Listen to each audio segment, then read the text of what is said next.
for me. This one.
Recording in progress.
الزميلات والزملاء الأعزاء.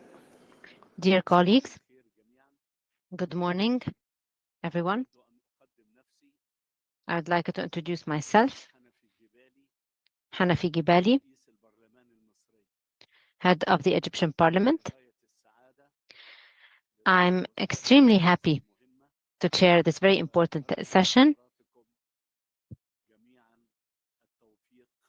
and I would like to wish you good luck. نستمر فيما انتهينا إليه بالأمس. We shall continue our work today. We will continue our discussions with all the heads of delegations. We start with Mr. Munzer Moudin from Algeria. He will be followed by the deputy head of Senate in France, and then the deputy head of the Greek Parliament.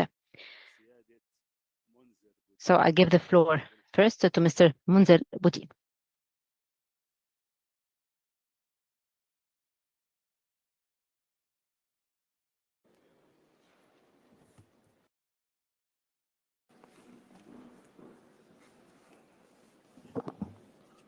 بسم الله الرحمن الرحيم. In the name of God, the Merciful, the Almighty, Dr. Hanafi Jibali, Chair of the Session, Head of the Council of People in Egypt, Mrs. Anda Philip from the IPU, Heads of Parliaments, and Heads of the National Councils present here with us, dear colleagues, dear parliamentarians. First and foremost, I would like to express to you to which extent I'm very happy to be with you here in Geneva in the United Nations Palace, this historic palace, with all this august assembly to convey to you the salutations of Mr. Brahim Boghali, head of the National People's Council in Algeria. I'd like to express my gratitude on behalf of myself and on behalf of the parliamentarian Algerian delegation that I have the honor to lead. And I would like to thank you for all the facilitations that we've had ever since we were here in Geneva. And I'd like to associate myself to all of the previous colleagues who have taken the floor, just to congratulate you for all the tireless efforts that you are deploying in order to make of the work of this conference a success. Mr. Chair, August Assembly, we are here today in Geneva to express our support to the IPU with which we share common values and principles, and we would like to value the efforts of the IPU in consecrating the parliamentarian dialogue that we believe to be the best possible means in order to enhance multilateral parliamentarian cooperation in order to reach a world where peace, justice, and prosperity are achieved. The topic of our discussion from our perspective is of a great importance because it's at the core of our role as parliamentarians that or who aim at representing the people and to express their aspirations to serve development and social justice. We have to face the deepest transformations imposed by uncontrolled globalization. And so we have a very important role to play as parliamentarians. We have to respond to the problems with national solutions to even international problems.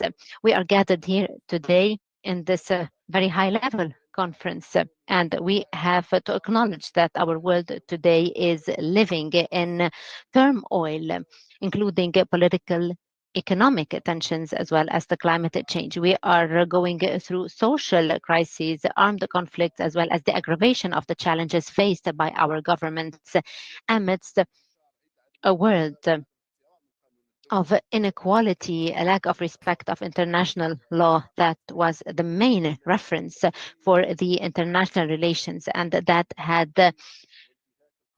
lost its capacity to ban the different violations and the different foreign interventions and unilateralism. We cannot but speak of violations of human rights in different parts of the world today.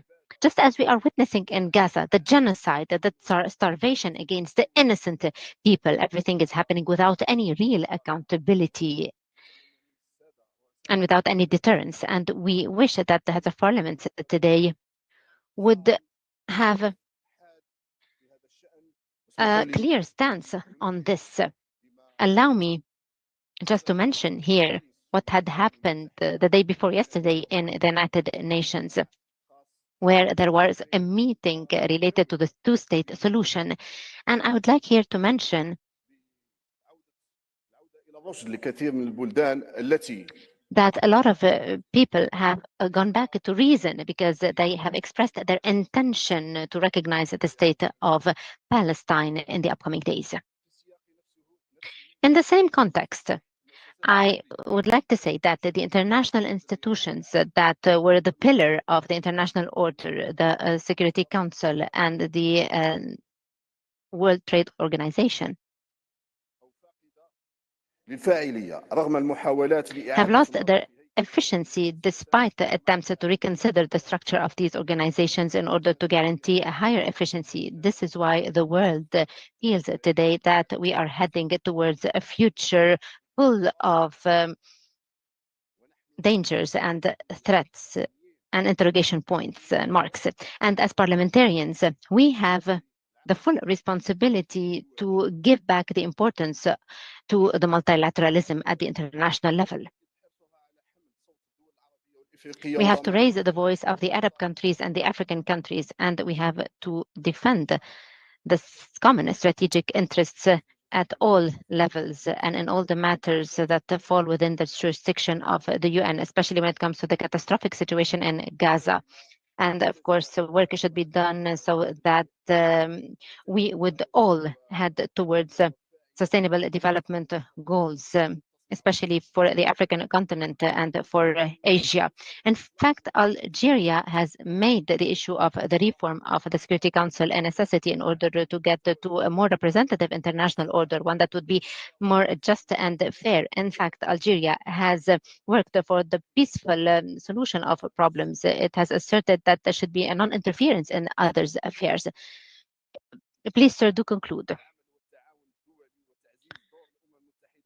Algeria has worked towards international cooperation also, so that the UN has called upon the UN to take up its full responsibility towards the Palestinian people. Thank you so much for your kind attention. Thank you very much. Nous entendons maintenant au monsieur We shall Louis now hear from Louis Kervé, Deputy Speaker of the French Senate.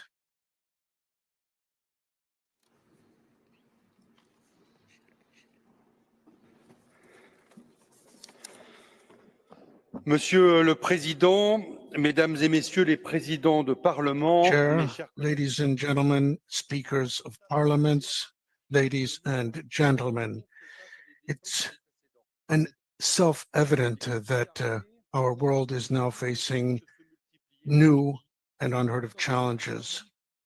Violence is spreading even to regions like Europe, which had been at peace for decades. From the Middle East to Sudan, from Ukraine to Myanmar, war is a terrible reality now. International fora, paralyzed by geopolitical divisions, often find it very hard to make their voices heard.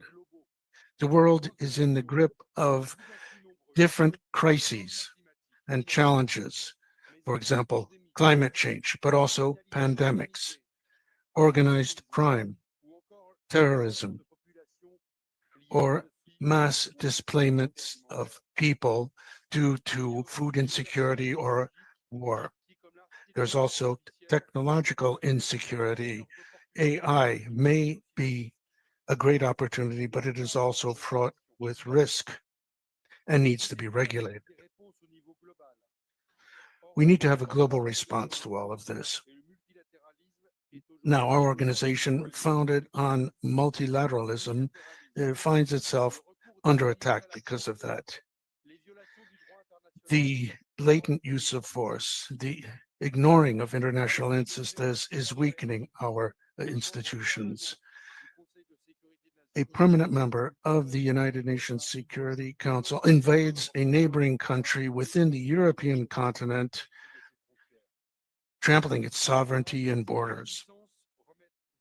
Other powers deliberately question the existing international order, trying to create an alternative based on force and new alliances in which the rule of law and the universal values of the UN Charter, individual freedom, human rights, are considered to be second class. Yet this perspective of a divided world could never be a viable option. If we want to have peace reign, if we want justice and solidarity, we cannot give up our collective approach. United Nations must be the keystone to this whole system. That was the message that was unanimously adopted during the 149th Assembly of the IPU in October 2024 on a joint proposal of the French group and the British group. Founding member of the UN, France defends ambitious and efficient multilateralism, was very much involved in 2024 with the United Nations Covenant for the Future, which was going to give a new impulse to multilateralism. France supports the reform of the governance system in the UN, in particular broadening the Security Council membership to make it more representative, and is also struggling to ensure the proper financial architecture. Parliamentary diplomacy certainly has a role to play here. Contacts between MPs are a useful addition to government contacts. They are precious channels of communication and friendship, especially when other channels dry up or diplomatic relations are broken. It can promote peace and is fully in line with the founding ideas of the IPU, which was well before the founding of the League of Nations. The IPU drew closer to the UN to give a parliamentary dimension to the United Nations work. It's up to us now to combine our efforts to reach our common goals, and France will assume its full role. Thank you.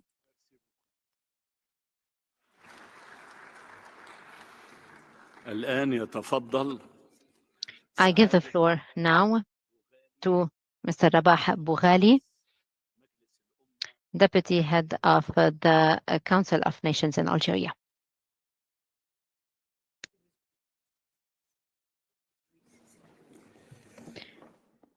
The chair apparently will rectify. So the floor is for Greece. Allow me to start my address with a reference to the speech of my colleague from North Macedonia who chose to name his country using the term Macedonia. He did so in violation of the Prespa Agreement and of his own country constitution, which foresee that the name of the country is North Macedonia, to be used erga omnes. Greece reaffirms the importance of adherence to international law and international treaties, which is the foundation of good neighborly relations. I'm therefore compelled to strongly condemn this act on the part of the esteemed colleague from North Macedonia. Furthermore, I call upon the presidency to delete from the record of this meeting any statement or references that violate the established rules, principles, and language of the UN framework, and to ensure that all parties fully respect this framework and refrain from any act of statement which undermines the spirit of consensus necessary for the conduct of our work. Dear colleagues, it is a great honor for me to represent the Hellenic Parliament at this pivotal juncture for international parliamentary dialogue. We meet here in a world marked by turmoil, division, and rapid transformation. And yet, this is also a moment filled with potential, a moment that demands not despair, but determination, not isolation, but cooperation, not rhetoric, but responsibility. At the heart of this responsibility lies multilateralism, not as a slogan, but as a daily practice. In a world where no single nation can tackle transnational challenges alone, from climate change to cyber threats, from pandemics to forced migration, multilateral cooperation remains our only credible path forward. But let us be clear, multilateralism cannot survive without democracy, and democracy cannot thrive without parliaments. If multilateralism is to remain effective, it must become more inclusive, more responsive, more connected to the realities of our peoples. This means strengthening parliamentary diplomacy. Greece, as a country that lies at the crossroads of three continents, we have experienced the consequences of global challenges at our doorstep.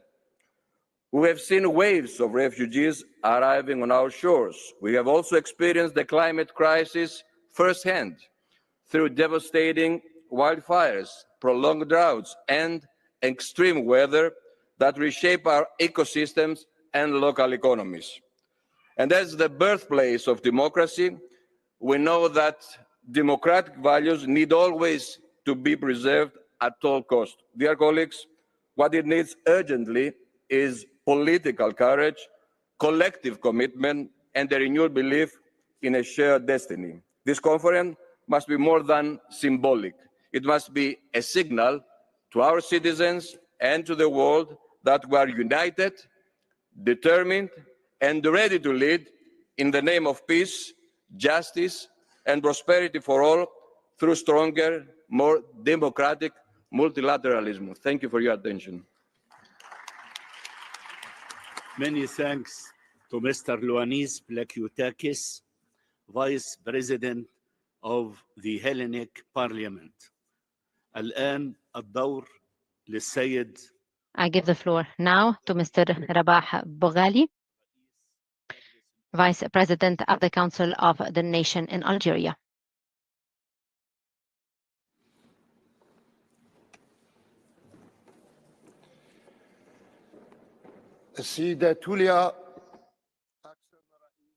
Madam Tulia Axon, Head of the IPU. Ladies and gentlemen, dear speakers of Parliament, heads of parliamentary delegations, members of Parliament, Mr. Secretary General of the IPU, August Assembly, may peace be upon you. I have the honor to take part in the 6th World Conference of the Speakers of Parliaments. I'm representing Mr. Azouz Nasri, head of the Council of Nation in Algeria. He wishes to convey his salutations and he wishes you good luck in your work in this conference. The topic of the discussion is very important, and it really expresses the concerning situation that the world is going through amid accelerated changes and amid the violations of international laws and amid a collapse of the values and a decline of the international legitimacy in favor of the hegemony, in favor of tensions and conflicts.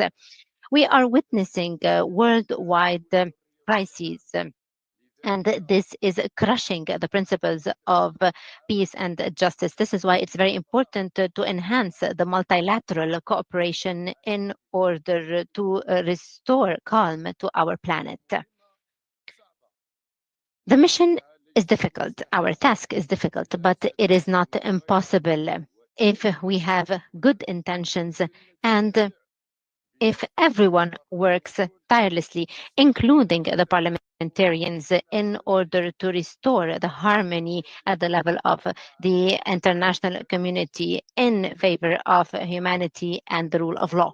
We have to acknowledge that there has been a lack of the international organizations' efforts. These organizations that should have guaranteed human rights and that should have saved legitimacy. And this has, in fact, led to kind of an imbalance of powers in our international order. Algeria has advocated for a new world order, and it has crystallized its diplomacy under the instruction of His Excellency President of the Republic, Mr. Abdelmajid Tebboune. We have had some reasonable proposals in order to find a solution to the multidimensional international crises. And so we have advocated for the reform of the UN system because this is a priority, and the parliaments, in fact, should call for that.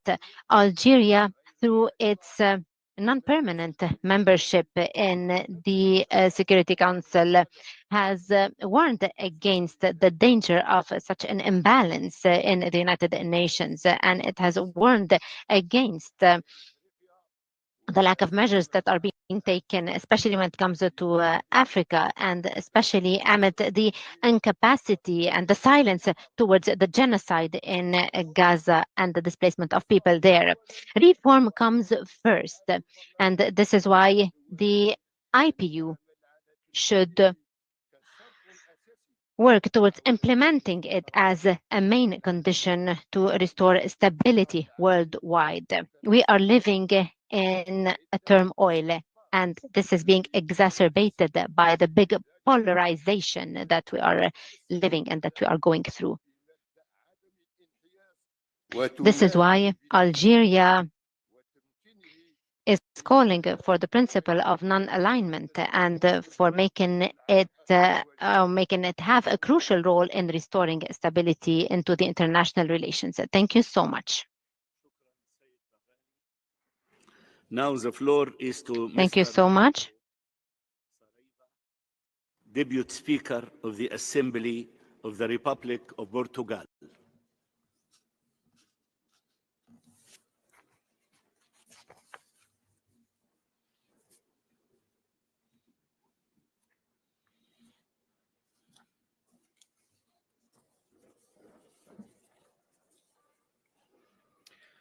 Mr. Chairperson, esteemed speakers, dear colleagues, before the League of Nations, before the United Nations, parliamentarians come together to create the Inter-Parliamentary Union, laying the groundwork for a rules-based international order rooted in dialogue, cooperation, and mutual accountability.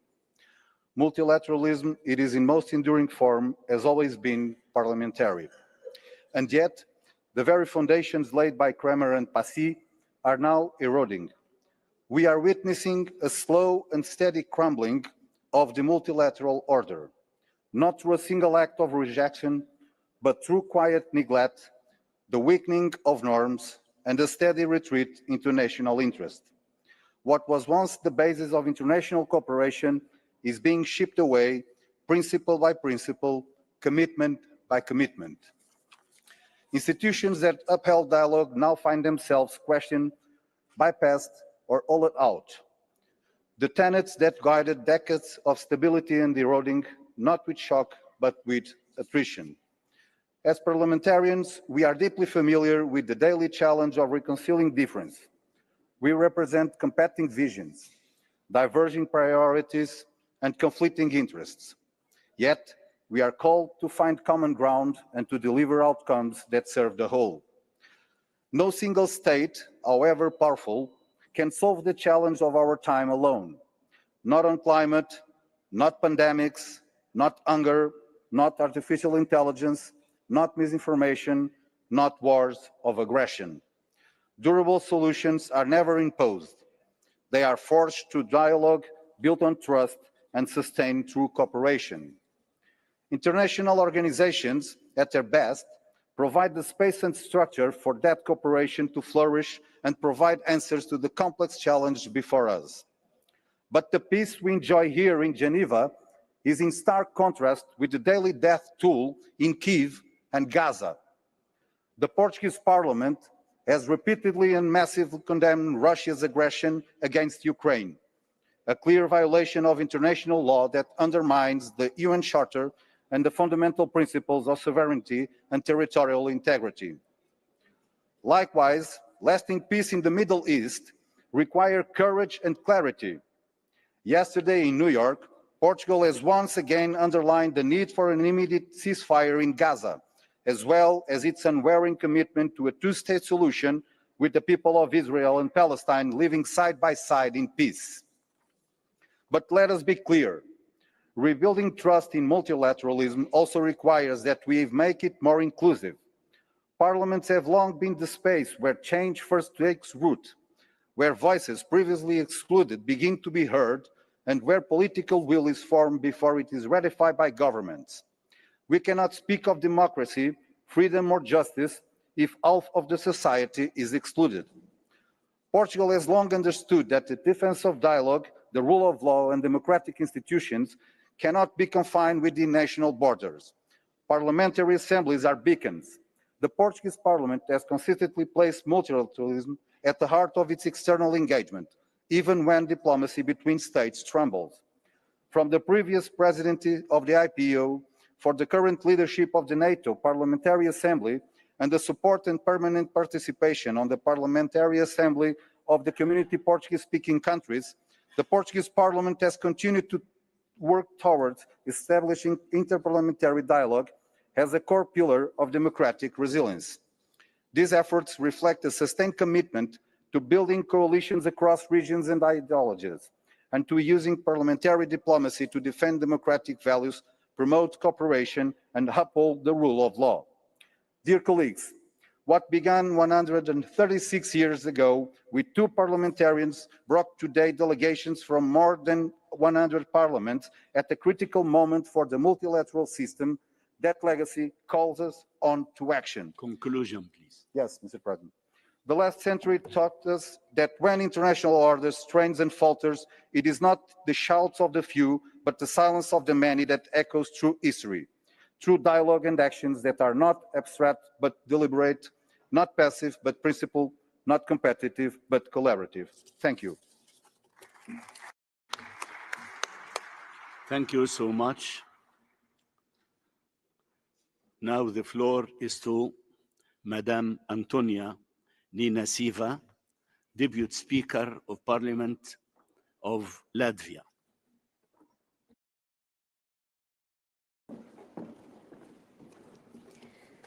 Thank you, Chair. Distinguished speakers of parliaments of all over the world. This moment presents a significant threat to our way of life, development, and the future for all of us. The humanitarian situation between the countries and because of the conflicts and wars around the world, in Ukraine, in the Middle East, in Africa, is getting worse. Conflicts lead to other conflicts. The situation in Gaza continues to spiral. Immediate action is vital. All hostages taken by Hamas have to be released without any delay. Children, women, and men are killed every day and night, and it is time to end this self-destructive behavior. There is an urgent need to agree to a ceasefire and supply humanitarian aid at scale. Dear colleagues, we are at the crossroads. It gives us a chance to prove that we stand firmly behind our values and freedoms, that we stand bold against terrorists and aggressors. While we are gathered here in this historically beautiful place, Russia intensifies their attacks on Ukraine and its people, and showing no willingness for peace, sending its killing drones and missiles to kill civilians every day. Just tonight, while we are here, they killed 6 innocent people in Kiev and dozens are injured. Incapable of advancing on the ground, they are taking revenge by targeting civilians, residential areas, and civilian infrastructure. Wiping off entire cities from the earth, like Mariupol or Kherson or Volnovakha. Russia commits the crime of aggression right now. Russian army has been recklessly attacking nuclear plants and chemical factories, endangering the lives and well-being of people way beyond the territory of Ukraine. Russia's war has an impact on almost every country that are presented here today. So, would it be Would it be the food crisis, or Russia committed ecocide, or their mastered so-called shadow fleet? These days, the war is not taking place only in a physical world, but as well in digital. Social media platforms and various technologies were weaponized to disinform, divide, confuse, antagonize, and also weaken our societies. And Russia won't be allowed to go unpunished. Otherwise, it will try to move further. And make no mistake, Ukraine has many friends and allies, and we saw it here. And we will continue our support till justice will prevail. The Council of Europe has established the special tribunal for the crime of aggression against Ukraine. All war criminals will be punished and will be held accountable. Thank you.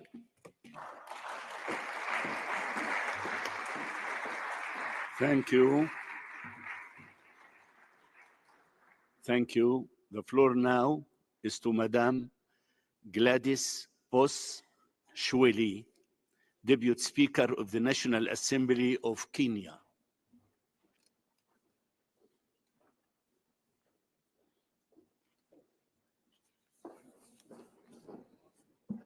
Your Excellencies, honorable speakers, distinguished delegates, ladies and gentlemen.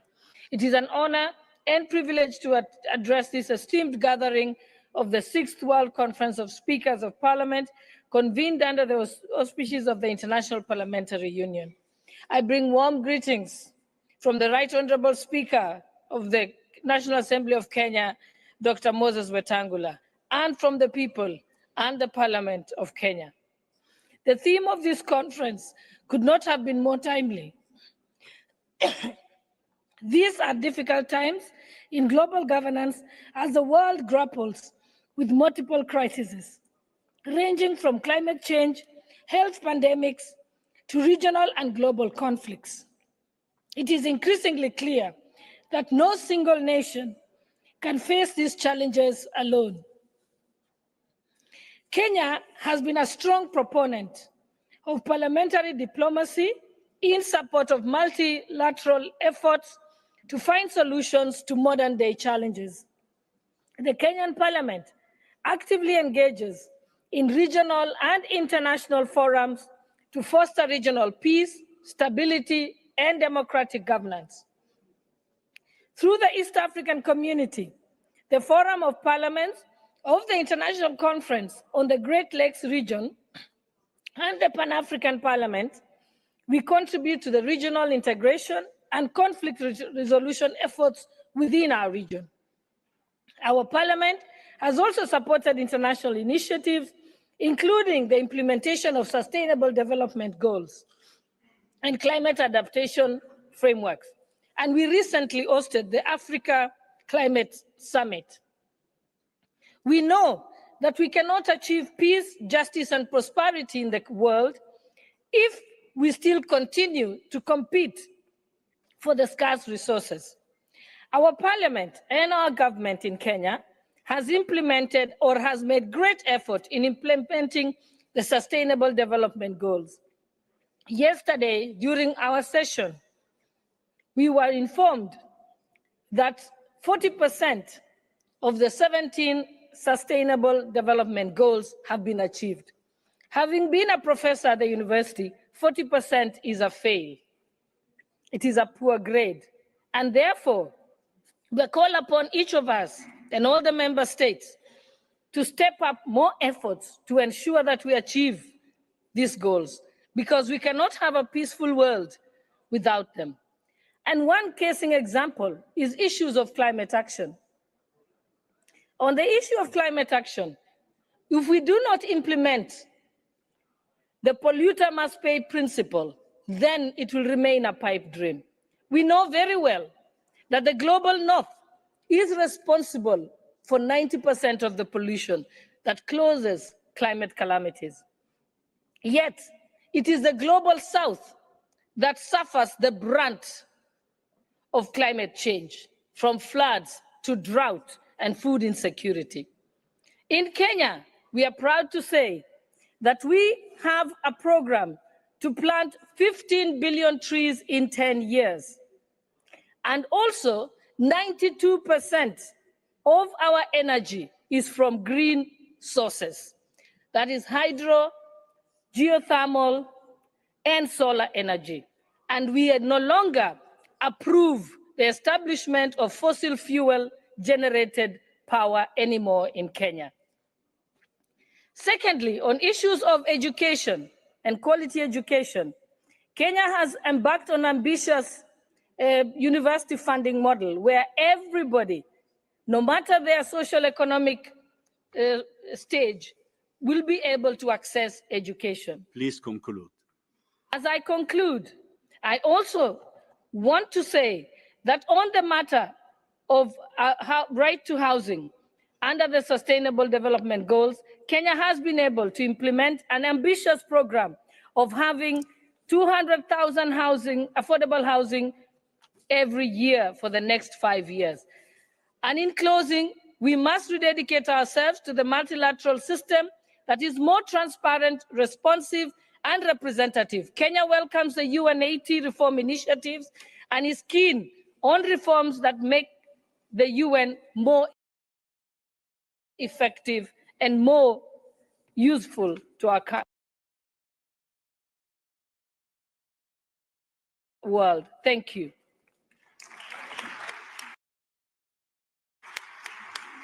Thank you very much. الدور الآن We give the floor now to Mr. Shahwan Dalawi, the Deputy Speaker of the Council of Representatives of Iraq.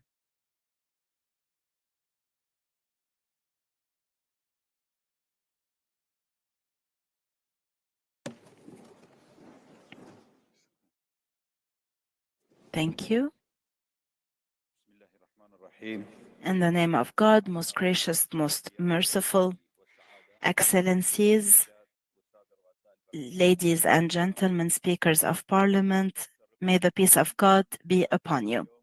It is an honor to participate in this very important conference on behalf of the Iraqi Council of Representatives, which reinforces the need for a parliamentary diplomacy to face global issues and challenges.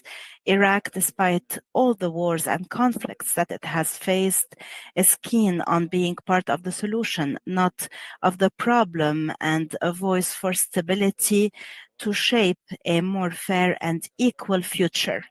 We have realized that parliaments are not just councils for stipulating laws, but they are places that amplify the voices for sustainable development of the people. Therefore, parliamentary diplomacy is no longer an option, but it is a necessity that is forced by the challenges from climate change to wars, to national sovereignty and nutritional challenges. Dear participants, the Iraqi government has sought to prevail and instaure justice and peace and security. However, we still have faced a lot of threats, such as the dangerous terrorist attacks using booby-trapped cars, over a dozen that have targeted the oil facilities in Kurdistan in Iraq, which has led to the dysfunction in production in many oil fields, and this has affected directly the humanitarian and economic situation in the region. Ladies and gentlemen, what is happening today regarding the embargo forced on the Palestinian people, the starvation of young children, women, and the elderly is a crisis. The international community needs to interfere to dismantle this embargo and to send the humanitarian aid. Iraq and the government and the people of Iraq supports the Palestinian people in their quest to get their inalienable rights, and we condemn the crimes perpetrated against our brothers in Palestine.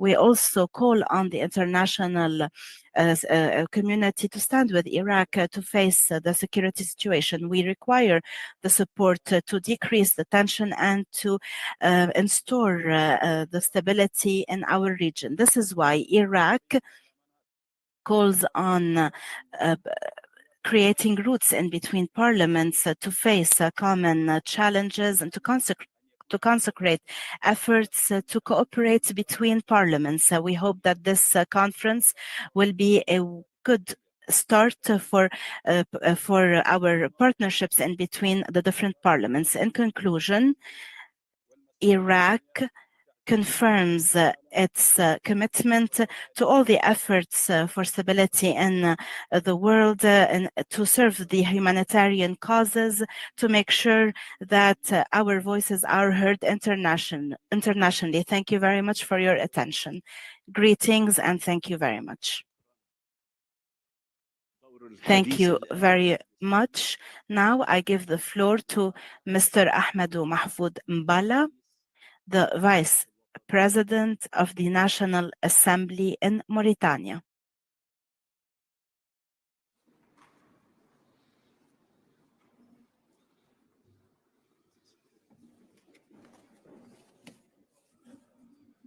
Bismillah, alhamdulillah, wassalatu wassalamu ala rasulillah. In the name of God, most gracious, most merciful, Mr. President, ladies and gentlemen, heads of parliament, dear parliamentarians, at the beginning, I would like to express the thanks of Mauritania government and parliament for having us here in this international forum that reflects our belief in international cooperation, openness, and dialogue.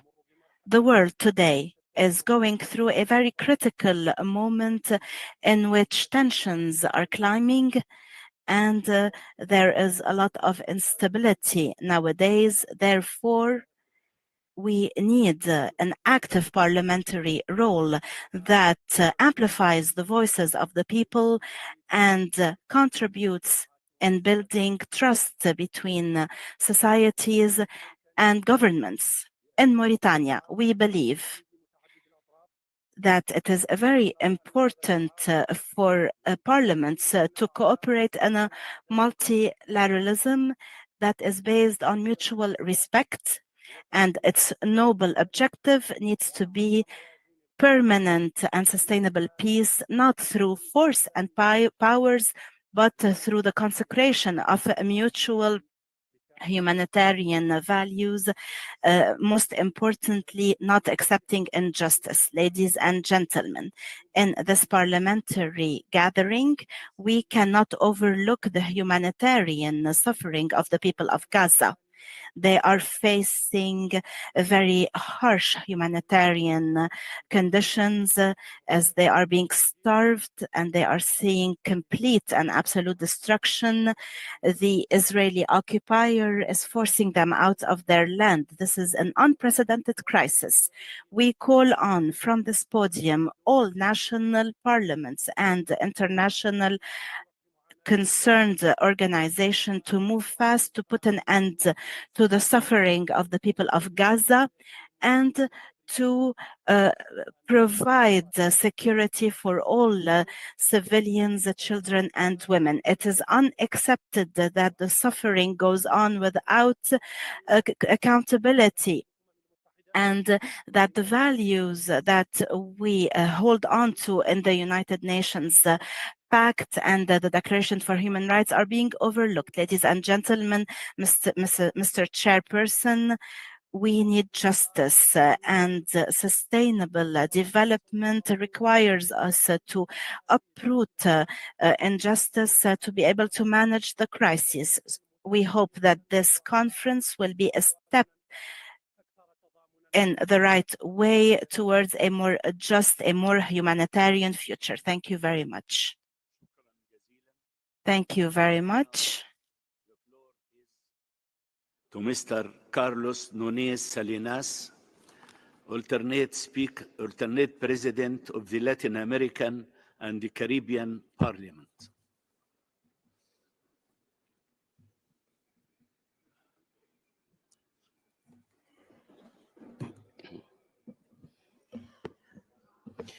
Apreciados colegas, Dear colleagues, a world in crisis, the denomination of this debate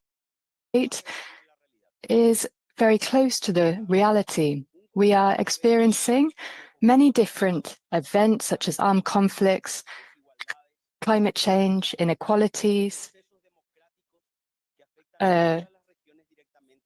going backwards on democracies, which are affecting the whole of the world.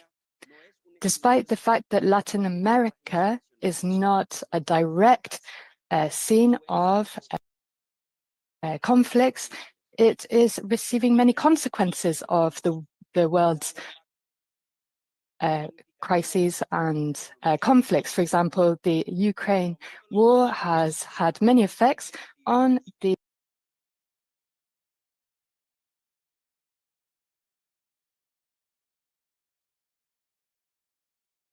economies, for example, with fuels, etc.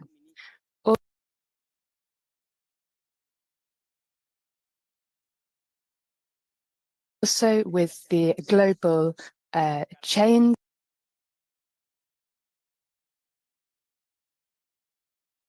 of markets at the world scale,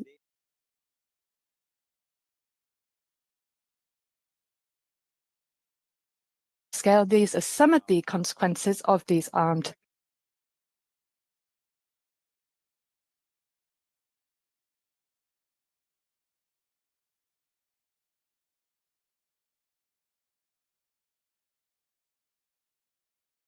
on the ground.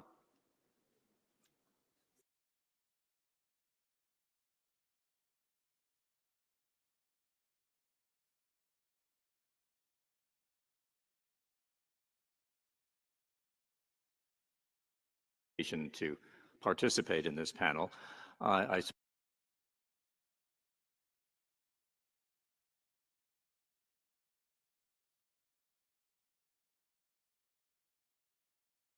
suppose I'm the representative of the scholarly world, from academia, from the Graduate Institute in Geneva here.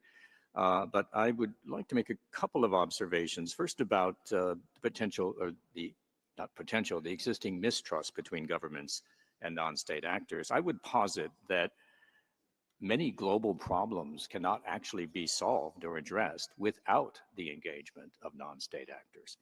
And I'm thinking here of firms, of scholars, of NGO activists who have a store of expertise on issues and a technical knowledge that can provide, and I think this is important to emphasize, impartial expertise on different issues, particularly in an era when increasingly we're finding a growing politicization of science and scientific knowledge.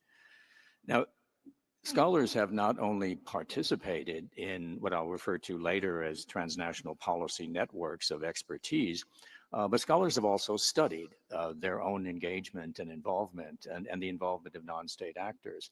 There's a large research project out of University of Stockholm headed by Jonas Tallberg a few years ago that focused on looking at the significant growth of access of non-state actors to international organizations in terms of the opportunity to present their views in formal sessions.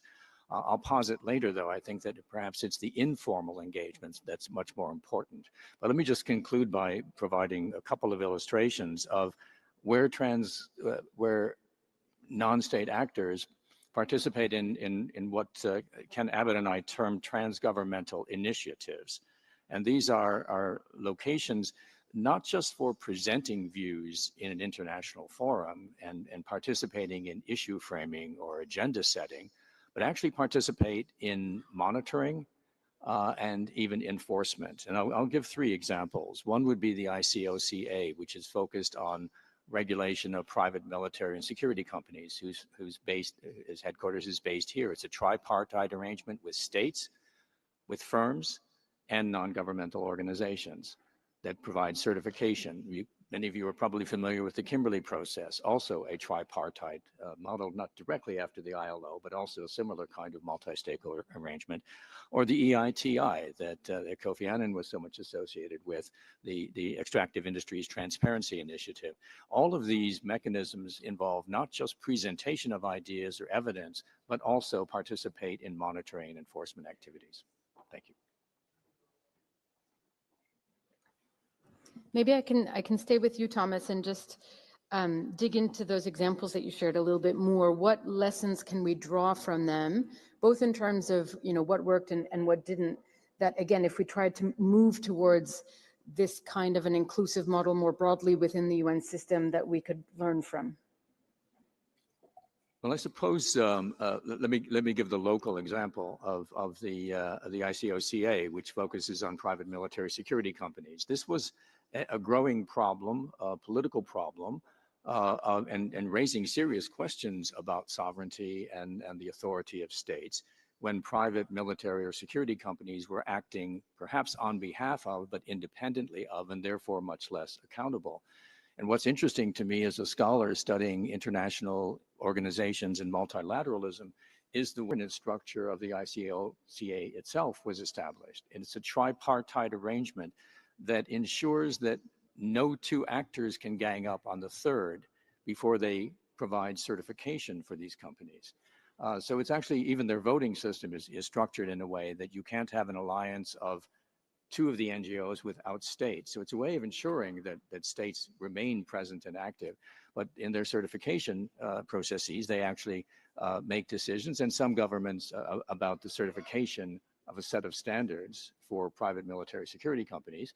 And some governments have declared that they would not hire or engage companies that were not certified by the ICOCA. So here's an example, I think a constructive example of a problem, a global problem, and a rather creative solution that involves both public and private sector. Thanks.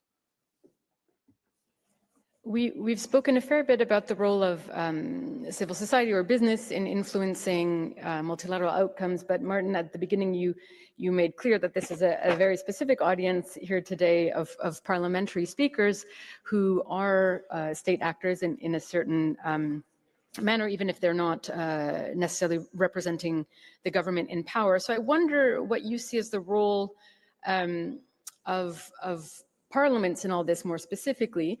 And I lead in my own work a coalition of civil society organizations that are mobilizing member states to rewrite the UN Charter. And part of the goal of that, or one of the possible outcomes of a charter review process, is to open up the UN more effectively, and including the possibility of the establishment of a UN Parliamentary Assembly.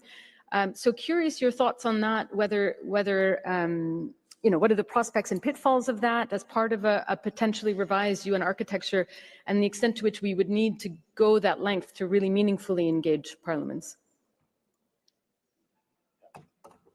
Thank you very much, Heber. I think that we have to be lucid and realistic in knowing that when it comes to international governance, when it comes to these multilateral institutions such as the United Nations, the power still lies with the representatives of government. And I think that is very consistent with our traditional thinking of international law. It is governments that are tasked with the responsibility of negotiating and concluding agreements and treaties in general. So there, any involvement of non-state actors would be to provide expertise, as Thomas said, information to the representatives of government so that those outcomes are more legitimate. One, talking about the Parliamentary Assembly of the United Nations, this idea has been mooted for years, for as long as I can remember, and it hasn't really prospered because, one, many people, member states in particular, are worried about creating a structure that will come and breathe down the throats of governmental representatives, just like they do at the national level. And so they don't want that. On the other hand, parliaments don't feel that they should create a structure within the United Nations that will be subservient to the governmental representatives, whereas in the national scheme of things, it is Parliament that has supremacy over the government. Am I mistaken, Angela, from South Africa? No. So there is that disconnect in thinking. People think that a parliamentary assembly would help improve upon the process. Yes, it may improve upon transparency and transparency and accountability. But when it comes to effective outcomes, I doubt. It took, I don't know how many decades for the European Parliament to acquire those powers that they have today to oversee the European Union. And the Pan-African Parliament is struggling to wrest legislative power from the African Union, and it's happening everywhere. So what has been mooted, and that's the position that the IPU supports, is to strengthen institutions that are representative of parliaments globally, so that those parliaments can mobilize, those institutions can mobilize parliaments to provide input into global governance and also give reality to the outcomes of governance at the national level. Because at the end of the day, we have all said those outcomes land on the table of parliaments for ratification and resourcing. So for me, I think that the Parliamentary Assembly of the United Nations is a non-starter as far as the IP is concerned. I would like for us to lay more emphasis on collaboration between parliaments to make them stronger and better able to implement outcomes from the United Nations, rather than going to the United Nations to fight for power with the governmental representatives. It's my duty to those who advocate for a parliamentary assembly to nuance that. I think the vision, there are multiple visions that could address some of the concerns that you've raised, but very interesting to hear them. Corinne, Martin talked about the challenge of transparency and accountability, and that's a challenge more broadly when it comes to including various voices in UN decision making. And let me just detail a little bit what I mean when it comes to efficiency. It's already hard enough to get agreement among states, as we've seen in recent months.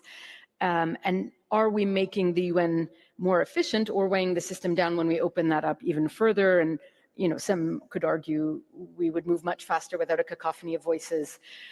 If you look at coherence, even within the civil society community, there are very widely ranging views. And so how do you unite, how do you have a united position? And then on accountability, I think member states would rightly ask, who are non-state actors accountable to? So how do you see inclusion kind of balancing against these other principles that are equally important? Well, it's true that a lot of people often see a dichotomy between efficiency of policymaking and inclusion, and that a lot of member states are pushing back against non-state actors having a bigger role by saying, it indeed is going to make our multilateral processes even more unwieldy. And some people look at what happens at the climate change COPs with now 20, 30,000 representatives, people coming to these COPs that have become very chaotic in some ways. And so there is some pushback. I'm going to say that efficiency was never the goal of the United Nations. And I'm going to use an anecdote. It is known that the Russian foreign minister, who was then ambassador to the UN, Sergei Lavrov, once chastised Kofi Annan because he said that the UN could not deliver a certain report in a week that was asked for. And how come the UN couldn't deliver this report in a week when God had created the world in 6 days? And of course, Kofi Annan said, well, God did not have to deal with many committees and 193 member states. So I don't think the point is being efficient. The point is better outcomes.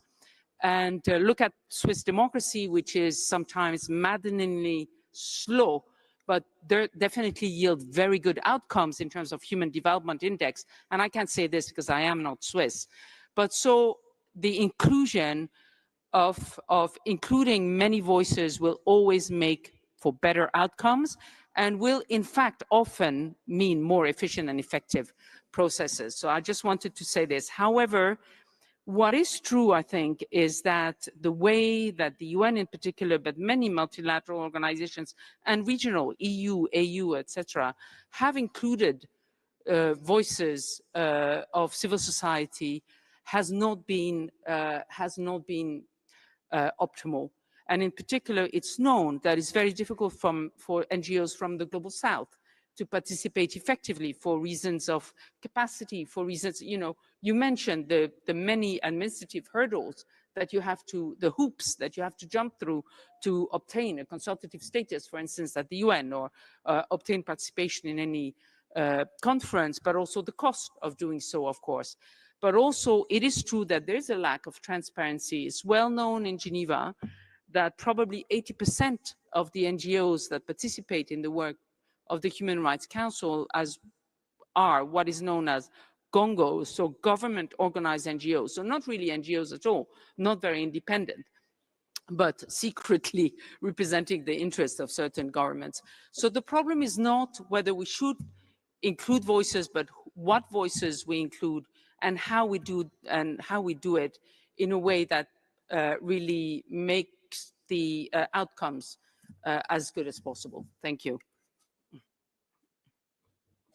I want to pick up on that with you, Beata, because it's not only the fact that there's a range of voices and that it might lead to slower processes, but also that those voices will not always agree. And in particular, I think civil society and the private sector will often find themselves on opposite sides of a debate. And we can look at the ongoing negotiations towards a plastic treaty as a good example of that. And so curious how you grapple with that at the ILO, given that I assume workers and employers often also have come to the table with very different views. Does that divergence kind of weaken the position of non-state actors, and how can you best distill those divergent views into something coherent? Yeah, thank you so much. I was also listening carefully to what Corinne just said. I mean, in the ILO, when you start engaging with the ILO, you very quickly acquire a very patient and listening mode and understanding, and of course always hoping that there will be a consensus, not a vote. Unfortunately, we've seen more votes in recent years. But yes, time, patience, efficiency, those are things that we sometimes have to put aside. And I fully agree with what Quinn said, and it's really the experience of the more than 100 years of history of the ILO. Once you've gone through this sometimes painful process of discussion and negotiation and dialogue, the outcome is much stronger. And is also in our sphere of influence really anchored in the real experience of workers and businesses who have to deal with the implementation. So I very much sympathize with that approach. I think we need to better maybe communicate why things take time and what the outcome really is. But I think it's absolutely essential to take that time to come to a shared understanding, not just because we all come from different parts of the world, our economies are of very different natures, but also because of our diversity in terms of our working lives. And I want to give two examples where this was really critical in the ILO. One is, it takes us a few years back, one is the adoption of the Domestic Workers Convention. Domestic workers was not an issue high on the agenda in the ILO for many years because they are often informal. And the informal economy, of course, is not represented by formal workers and employers organizations. So to start with, it was not easy to bring the issue into the ILO. And many civil society organizations have been absolutely critical in actually putting this on the agenda of the ILO through the organized workers movement. Vigo is one of them, Women in Informal Employment. It's an NGO network. And in this room, when the convention was adopted by consensus, by large majority, you had domestic workers everywhere here clapping and chanting. They were not part of any formal governance structure, but they were part of the outcome. And a similar thing we are experiencing now is the ongoing standard setting process in the ILO on protecting workers in the platform economy, the so-called gig economy. Also a part of the economy that is very dynamic. We don't have a lot of formal workers organizations, of course, very influential businesses and enterprises. The views right now are very divergent. And we don't even know whether we will complete this process in the usual time frame. But what we all know is that we have to take the time to come together and understand each other. And once we do come to an agreed outcome, it will really change the life of workers everywhere. And again, I appeal also on the parliamentarians in the room, because the conventions will come to you. And we want to be also engaging with parliaments, with the committees on social and labor affairs, to explain why certain instruments are really important and should be taken forward then in the implementation. Helen, I want to turn to you just to close out this part of the discussion on integrating various voices. In addition to the private sector, you are a woman, of course, and relatively young in relation to many of us in this room. And so curious what you think are successful strategies in ensuring that underrepresented groups like women, youth, indigenous people can participate in ways that are more meaningful than tokenistic. Thank you. So I'm here representing business, and I have firsthand experience seeing a lot of women investing in sustainability. So about 60% of our 400 investor network are women investing in sustainability, whether as angels or family offices or foundations or high net worths. And I have a story that I wanted to share with you to give an example of how we can just give women a seat at the table that is very simple to apply. So we have an investing unit, and we had a company apply for funding.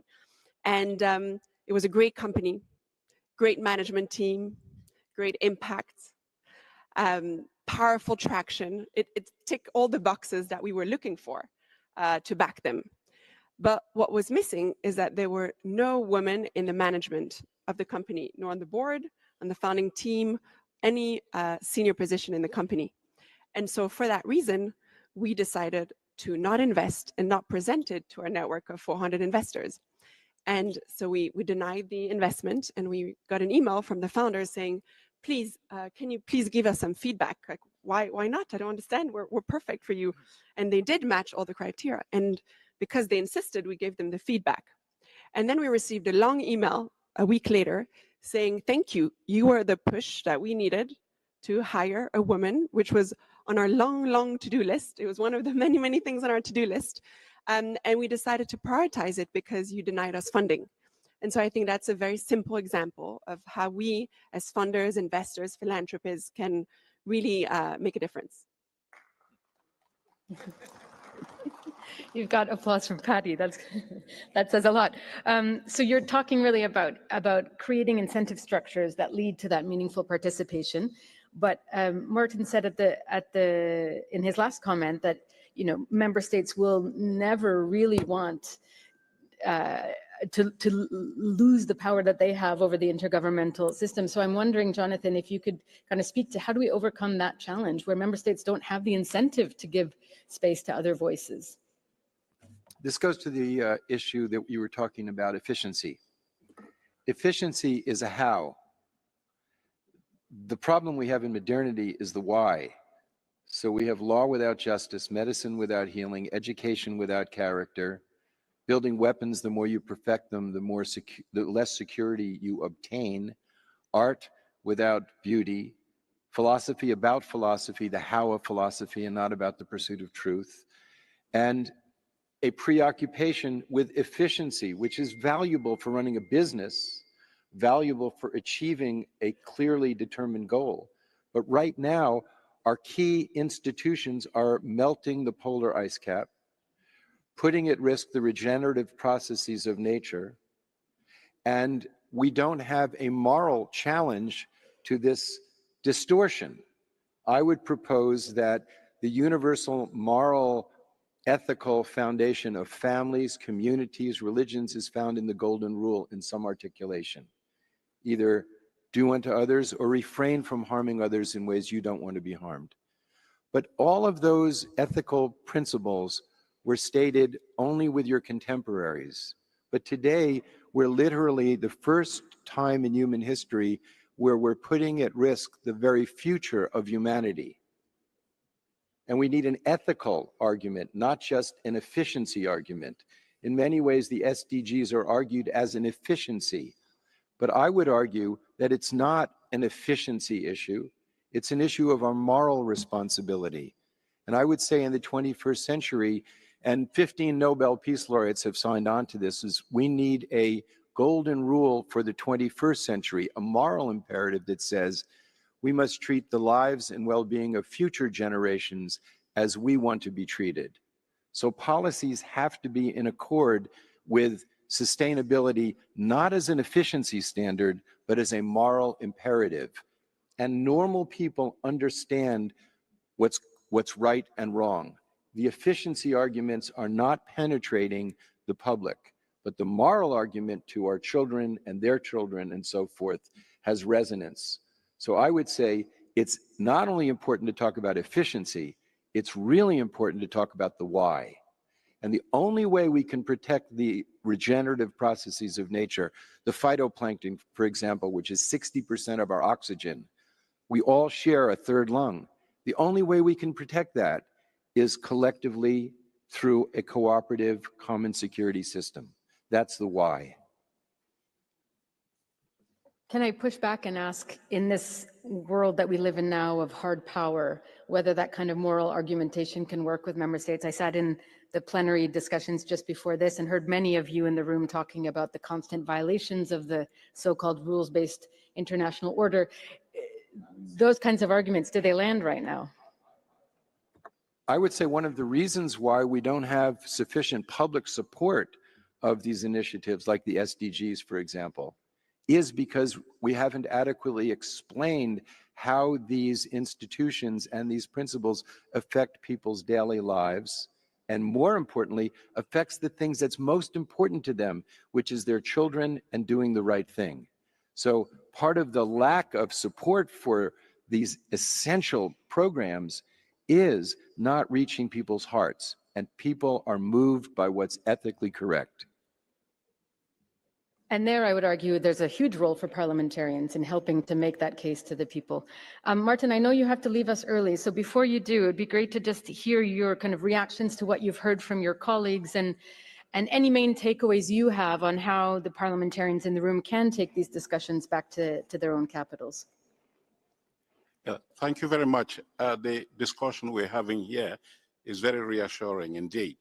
And it lends credence to the IPU's approach, the parliamentary ecosystem approach. That is, Parliament should be seen as being the centerpiece of a galaxy around which evolves a number of stakeholders, the governments, of course, the executive arms of government, but civil society, faith-based communities, and all of that. And I have had a message that resonates very well with me, and that of saying that it's not really a matter of efficiency, but rather a moral and ethical imperative. Thank you, Jonathan, for that. And that's where parliamentarians come in as representatives of the people. They have that role to bring back capital P, the people, into governance at the international level and at the local level. We see much of governance unfolding today like people didn't exist. It is all about member states. I speak on behalf of Hungwana, at the United Nations, as a full-fledged member of the United Nations. But parliamentarians, they're speaking on behalf of the people. They are bringing back humanity to decision-making. And so it is important. You asked that question, how can parliamentarians contribute? Let me put it this way. Putting my feet in the shoes of parliamentarians, what I would like to see from civil society and other non-state actors to help me do my work is they should break down international outcomes into something that is comprehensible to me. Because a lot of what comes out in these treaties and agreements and the like is not comprehensive to the ordinary mortal that I am. One thing, and I need the information. I need for an explanation to be given to me why it is important that I throw my weight behind a particular outcome, and how, as you said, Jonathan, how this has an impact on my constituents, the people, capital P. And let me go back again and say, while we are all agreed that there should be interaction between these communities, there are a number of challenges that we need to address. And one is we have to build a capital of trust between state and non-state actors. This is something that we see, and the narrative should be changing. I know that we have always said that civil society is a watchdog. The word watchdog doesn't resonate very well with policymakers. I again go back to the fact that they contribute to enriching outcomes of political discussion. So I think that we need to look at that. And also, do we think that it is more important for us to engage in formal interaction rather than formal interaction? I will say informal interaction is often very effective in the sense that people don't feel bound because they are in a formal setting, bound by what civil society says, although civil society's inputs inform decision makers. So I would think that we need to strike a balance between the formal and the informal when it comes to interaction between these communities. And of course, I think that parliamentarians have a role to play at the national level, because those are the people who translate international outcomes or outcomes into local reality. And they need the support of non-state actors to do that. And of course, when you talk about expertise, we would like for non-state actors to continue to produce information tools, knowledge tools that can help parliamentarians make decisions that are more commensurate, maybe not efficient. As Jonathan was saying again, I like that, you want for parliamentarians to fund the building of hospitals where they are needed and not where there will be no patient to take care of. You want to build roads that will be useful to the people. And so that is what civil society and other non-state actors can bring to the table. Thank you. Very strong call. And I remember I was at the Financing for Development conference in Spain a few weeks ago, in which somebody said most of what we discuss in this room and at most UN conferences is completely incomprehensible to anyone outside of these rooms. So thank you for the reminder that we also have a role to play in supporting parliamentarians to bring this home. And thank you very much, Martin. I just have one final question to Thomas, and then we'll turn over to interventions from the floor.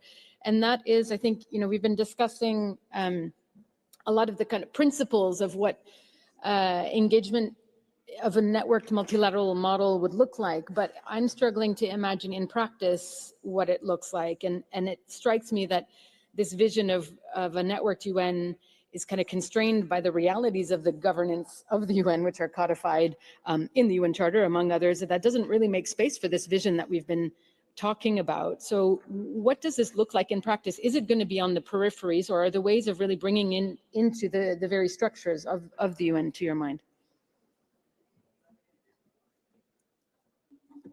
Thank you for that question. I wanted to actually, if I could first just comment a bit on Martin's recent intervention about balancing formal and informal. And I think he articulated certainly normatively a very positive view about the legitimacy of states and the representativeness of states in intergovernmental organizations. And that is the traditional model or conception of governance that has preoccupied both scholars and practitioners for many decades. However, in some recent research I've just completed in the book last year, I mentioned earlier with Kenneth Abbott, called Informal Governance in World Politics, we point to some trends. It's not just trends of assertions from powerful states and spheres of influence ideas returning, but the world of governance globally is increasingly informal, not formal. And it means that if you look over the last century, the total number of formal intergovernmental treaty-based organizations has leveled off. It stopped growing. There are some new organizations being created by China in East Asia, but they're balanced by the closing of other formal treaty-based organizations. What's increasing are informal intergovernmental arrangements, like the G7, like the BRICS group, like friends groups on different issues at the UN. So these are still intergovernmental, but they're informal. They don't have secretariats. Many people, many states are excluded from these institutions. Even the transgovernmental initiatives I mentioned in my first intervention, they're actually growing exponentially in terms of providing governance in very, very specific issue domains. But this raises a whole series of, and I'm glad that Jonathan raised some of the normative questions, and Corinne also, in terms of the unequal access from different parts of the world to places like Geneva or New York, where many UN organizations are headquartered. But we're seeing a development of a rather exclusionary system of governance. And it may well, oftentimes it goes back to the efficiency argument that was brought up earlier. Oftentimes this is legitimated or justified in the name of efficiency, whereas easier to reach agreement informally with a smaller number of actors and so on. So I think it's exclusionary. It oftentimes lacks transparency and does not have democratic accountability. But my intervention, at least at the outset, is to say that this kind of informal governance is increasingly the nature of the governance that we have today.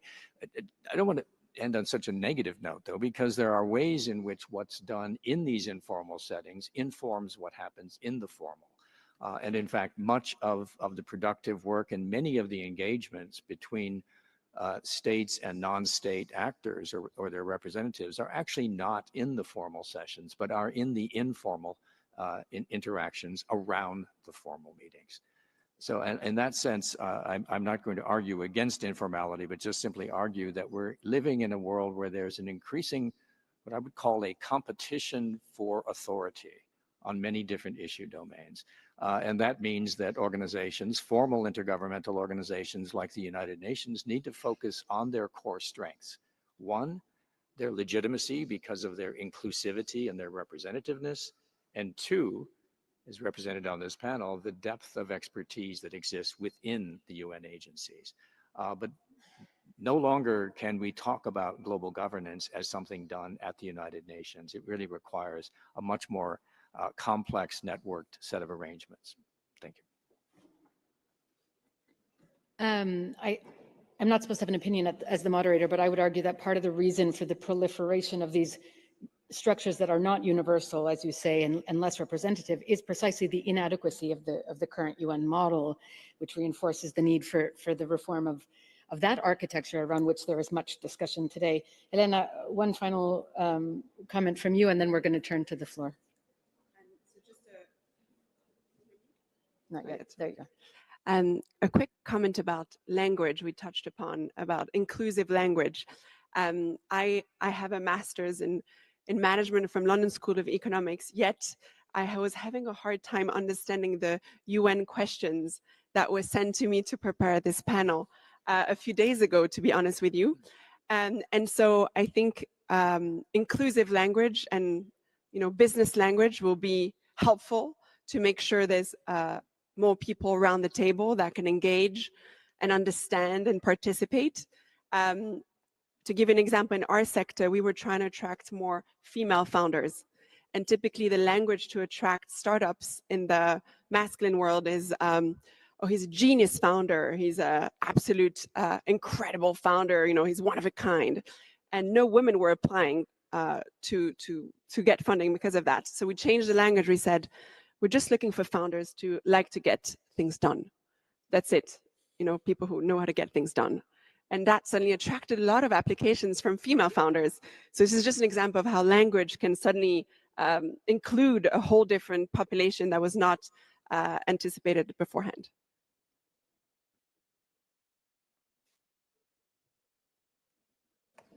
We are practicing the need for patience and lack of efficiency with the microphone transitions.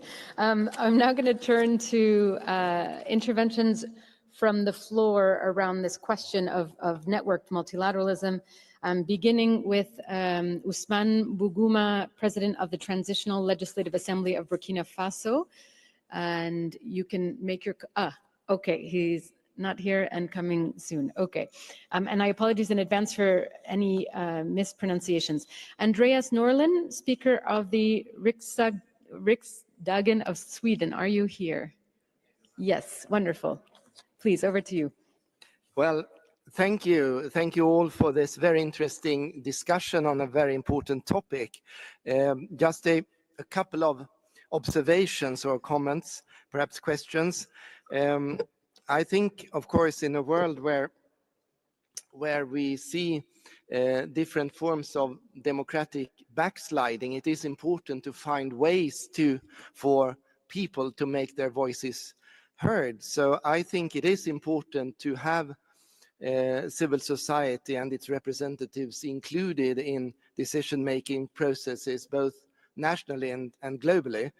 I think this should be done in a structured way so that it can be, the input from the organizations can be handled in the relevant legislative and other processes, so that I think that is a way to reduce the risk of what was called, I think, token representation. So I think you should have formal consultation processes where different actors can have their say.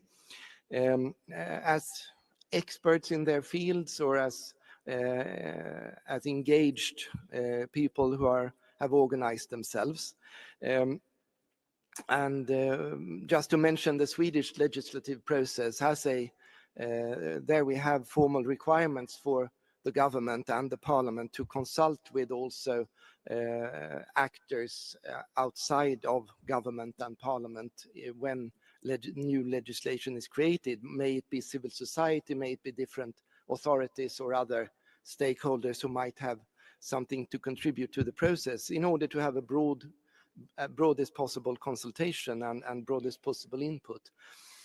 What I might miss in the discussion is the political parties. Are the political parties?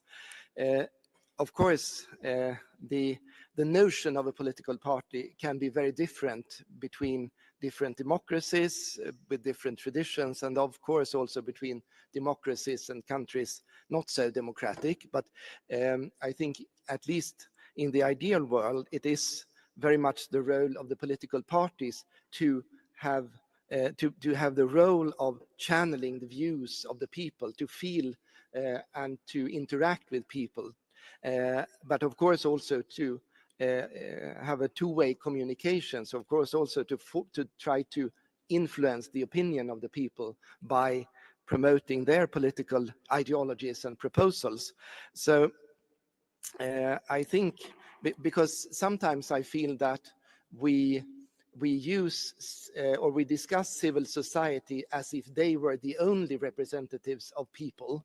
And in my world, at least coming from Sweden, a country with very stable and stable political parties, I would argue that it is primarily the role of the political parties to represent the people. And then you have different stakeholders with their expert opinion and opinion groups and so on, who may have their say. But ultimately, it is of course up to the political parties and their elected representatives, that is MPs and others, to have the ultimate say, because opinion groups may advocate from their point of view, but in the end, someone has to take responsibility for the entire situation, and there might be very relevant and legitimate interests that collide and that cannot be met at the same time. You have to choose, and I think if you are a civil society organization passionate about a single issue, you cannot make that choice.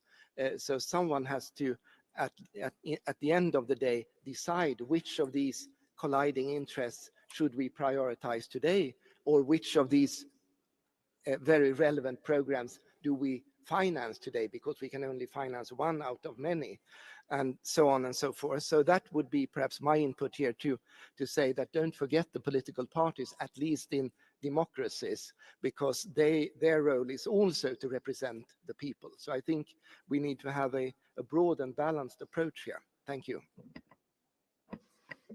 Thank you very much, and I think that's precisely why we're having this conversation with parliamentarians, because we want to encourage the role of parliamentarians representing the people in these discussions.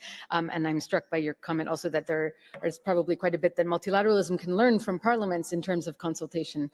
I have a list of more than 20 interventions, so I am going to ask people. Unfortunately, I don't have the power to cut you off because my mic takes a few seconds to turn on. So I will ask you to try to keep your interventions to 2 minutes so that we can hear from everyone. And now I think I can turn back to Mr. Ousmane Bougouma, President of the Transitional Legislative Assembly of Burkina Faso. Merci pour la parole. Thank you very much for giving me the floor. Concerning whether global governance will make multilateralism more efficient, well, we would say yes in Burkina Faso.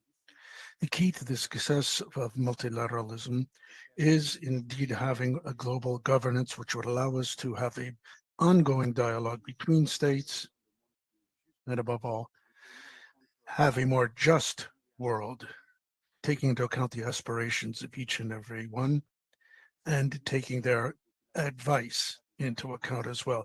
Take the case of Burkina Faso in the Sahel. What our people criticize the world governance for most of all is not taking into account their expectations, their deepest aspirations. They see it as a negation of their dignity and humanity. But they don't reject international cooperation. They are demanding one that is more adapted to their needs, and that would only be possible if global governance has a network. That would surely allow us to prevent many conflicts ahead of time, to save many lives, and to spare a lot of suffering. So what we would say is we should promote inclusion through global governance. Thank you. Merci beaucoup. And I think many around the world, and particularly in the Global South, would share the view that global governance has not served many countries well as it stands today. Turning next to, apologies, I've just lost my list. Sara Kugonjelwa Amadia, Speaker of the National Assembly of Namibia. Very much, Madam Chair, and I would like to appreciate the insightful comments that were shared by members of the panel. And I would like to indicate that the Namibian government does recognize the important value added to national development by non-state actors that include civil society organizations and the private sector. And we have adopted a formal policy for collaborating with them. And this policy provides for modalities for cooperation with civil society organizations. It also provides for the provision of subsidies, including cash subsidies, tax subsidies, and agency arrangements for private sector and civil society organizations to implement government programs in order to provide much needed services to our communities. We recognize that civil society organizations especially have a strong convening power for resources mobilization. They also have strong networks that reach communities in areas that are difficult to reach by government at times, and they are able to mobilize technical expertise also from other non-governmental organizations beyond our borders that make it possible for us to more efficiently deal with important issues in the areas of education, in the area of health, in the area of disaster relief and disaster risk management, and the issue of women empowerment and protection, youth empowerment, and also support to communities that remain on the margins of the mainstream of the economy in spite of the empowerment programs of government. But while we recognize that these non-state actors bring significant value to the development initiatives in countries, we also note that there are some limitations. And one of them is to say that because they are not elected, they cannot represent governments.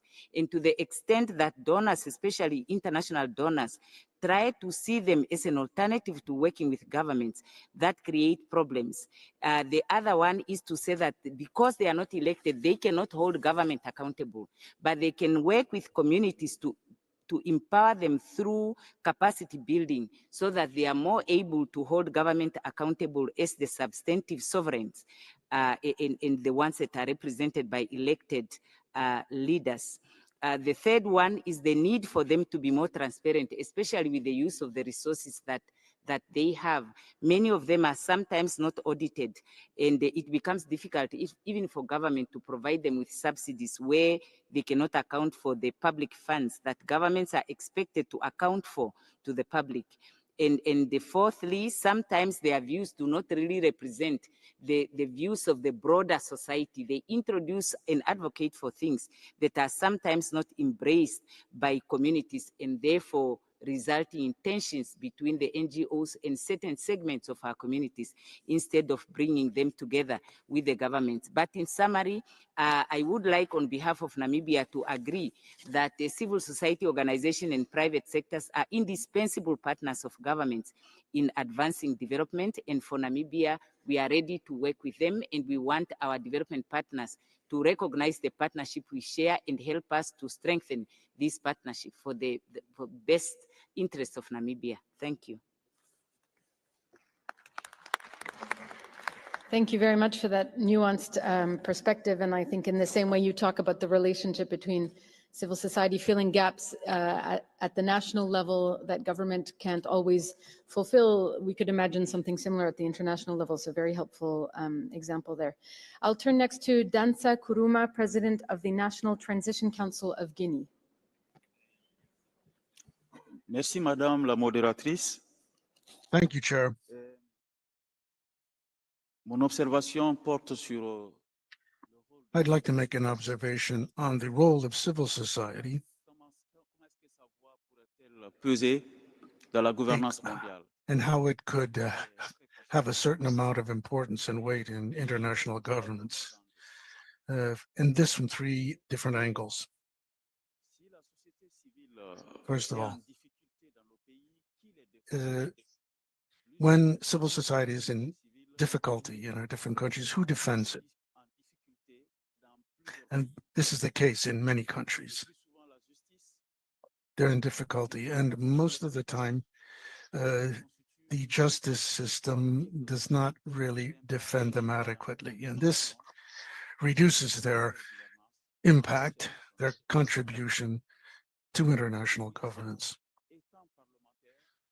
As an MP, I would propose that we ensure that we can reflect the aspirations and hopes of our peoples as best we can. We have to build bridges to civil society in all of its diversity. If parliamentarians create a network with civil society, that would constitute a guarantee of security and integrity and legitimacy. Second angle, national legislation. The laws of several countries don't say anything about the scope of action of civil society and their legal protection. So it's important as parliamentarians at a time when we're talking about drafting the correct laws in our different parliaments. It's important then to come up with better legislation to define the scope and protection of CSOs that will guarantee their efficiency and their contributions on a national and international level. Lastly, it's very important that we all gather together to fight the growing trend of populism in all of our countries. Populism is the opposite of democracy. So it's very important that the voluntary discredit that is thrown against different representatives and CSOs and others be stopped. And the basis of this is populism. We shouldn't leave them a free space for them to act as they do.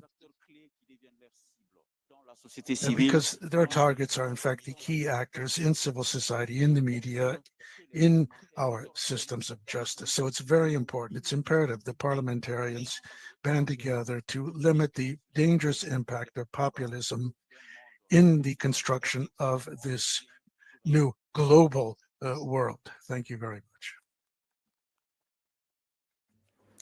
Thank you very much. I would just raise the question of independence and also protecting the independence of civil society as you advance in defining the scope and better partnering with them as parliamentarians.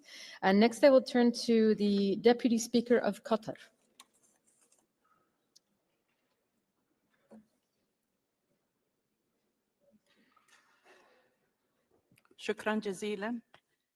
Thank you very much. Of course, Qatar gives great importance to civil society, and the civil society organizations have their role inside Qatar and outside of Qatar, such as the Development Fund of Qatar that provides aid to many organizations in many countries in education, relief, and health. I would also like to add the civil society organizations such as the Organization for People with Disability.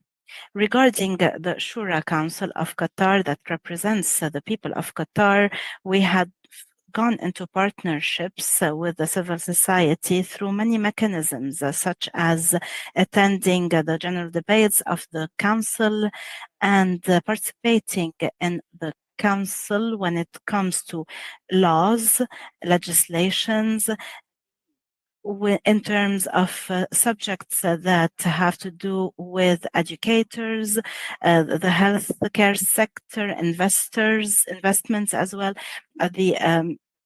the private sector is also a partner to the Shura Council, and they provide many suggestions through the committees, and these suggestions and proposals are submitted to the governments, and we have many debates with these civil society organizations.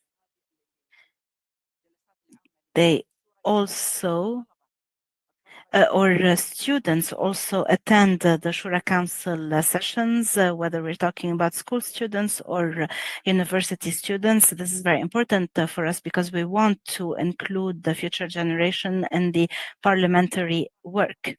We also went into partnership with the private sector when it comes to the nationalization of employments and occupations. That we had a discussion within the Shura Council about the challenges, what is positive, and the economic output for the people who benefit from the law and for the private sectors. Thank you very much. I think that's yet another example that there are many models to draw from at the national level, and now it's a question of how to apply them in the world of multilateralism. Thank you very much. I'm now going to turn to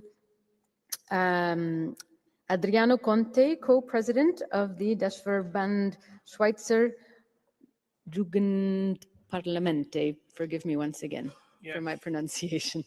Thank you very much.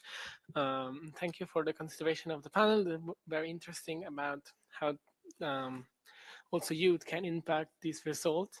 But I want to take a step back. Coming from the Swiss Federation of Youth Parliaments, I have a bit the experience of convincing youths to participate in institutional process and have them come speaking with parliaments at the local, regional, and national level.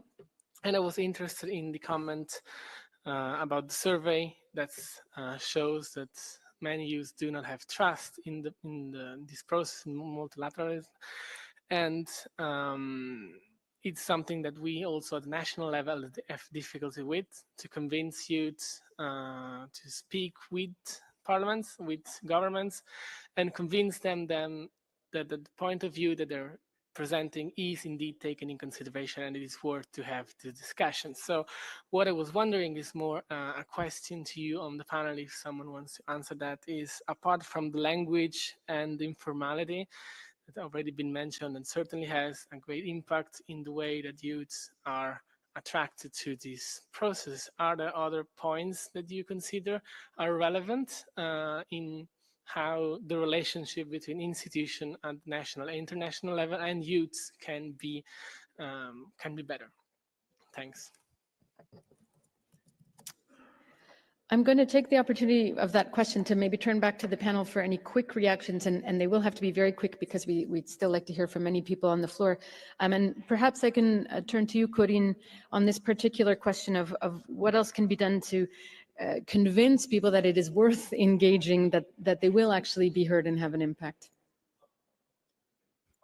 Yes, sure. And this goes back also to the comment we heard from Sweden, that political parties also are supposed to be channeling the people's voices. Unfortunately, as our young colleague has said from Switzerland, a lot of the institutions, including the political parties, have lost the trust of many young people and who do not want to engage with the political parties as institutions, and they only want to engage on one issue, as you said, rather than on a political platform. And it has made political life much more difficult. So one thing that can increase the participation of young people and the trust that they have in institutions is transparency. And transparency means being very honest about your failings. It's transparency and ethical leadership, and we come back to the why that Jonathan was mentioning before, and we have seen that coming back to the why really draws young people in who are very motivated by the good of their societies, the good of the planet, and so on. And I'd be very happy to discuss with you afterwards a couple of things that we're doing. But for instance, we brought former President Simonetta Sommaruga to discuss with the young aspiring political leaders that we brought together to Geneva recently. And she was very, very transparent about how difficult political life is, how difficult it is to be in parliament, how difficult it is to be in government. And I think honesty from you parliamentarians, but also from members of the executive about the kind of difficulties you face is something that the young people would really appreciate. Thank you.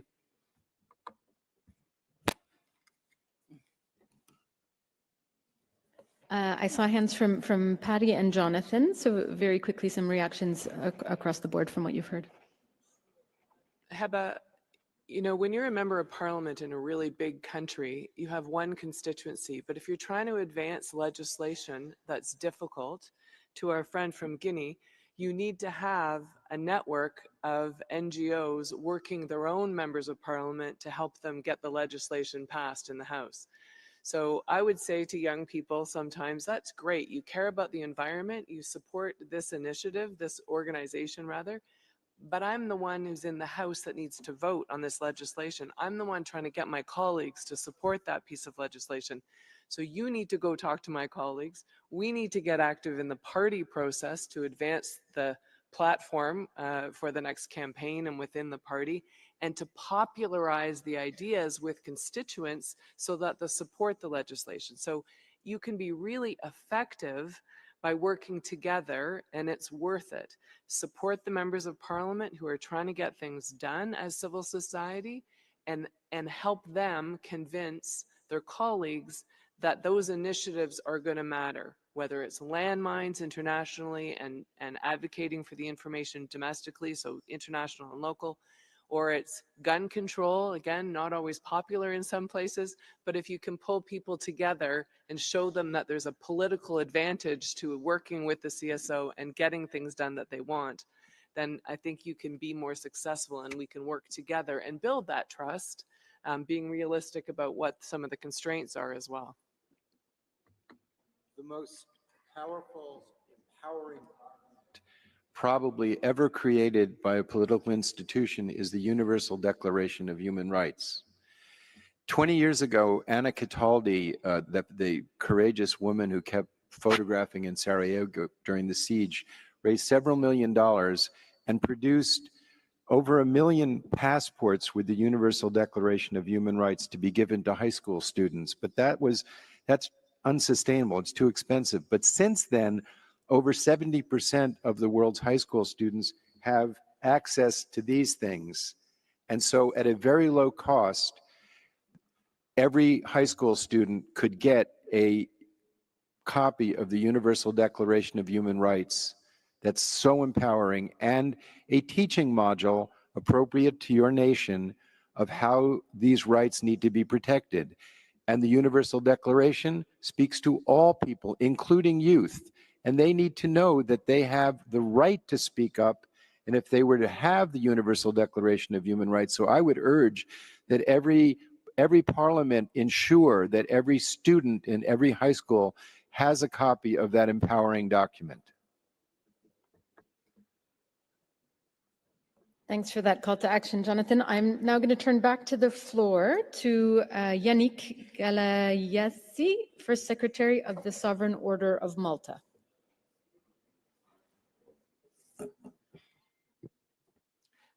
Thank you, Madam Moderator. Excellencies, honorable speakers, honorable delegates, the Sovereign Order of Malta thanks the distinguished panelists for their contributions and the IPU for organizing this interactive debate that allows stakeholders to provide their inputs on the topic at hand.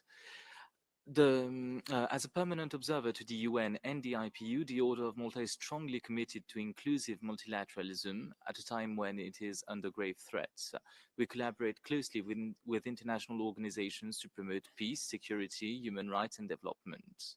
Building on the outcome of the second IPU Parliamentary Interfaith Conference held in Rome last June and its communique, which recognized the essential role of parliamentary and religious diplomacy in fostering dialogue, cooperation, and trust between communities, I'd like to ask distinguished panelists' opinions on how can the broader international community better engage with religious leaders and faith-based actors, which play a crucial role in promoting peaceful coexistence and conflict prevention, in fostering a more effective and inclusive multilateralism, and as Mr. Granov, echoed by the Secretary General, clearly highlighted, the need for ethical principles to be at the center. Thank you. Thank you so much. I'm going to hold that question, take a few more, and then we'll come back to the panel for an answer. So now I'm going to turn to Mr. Mardani Ali Serra, Chairperson of the Committee of Inter-Parliamentary Cooperation.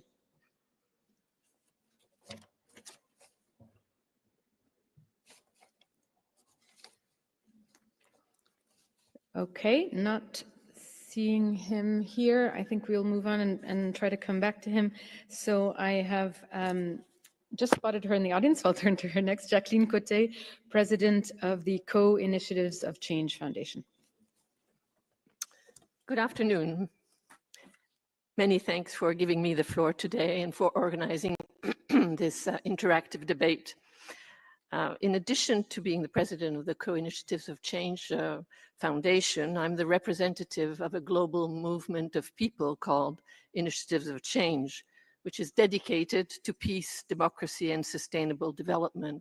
And it is as old as the UN, and we actually work with the UN quite actively. I'm actually very encouraged by the interventions from the panelists and would like to add a number of points that came out of the work we do, in particular the forums that we hold every year in CO. And right now there is one on the inner development goal, and we just completed one on democracy. Caux is a little village above Montreux for those who are not familiar. So democracy can only thrive if there is trust and integrity. And this is a condition under which decisions can be fair, inclusive, and lasting.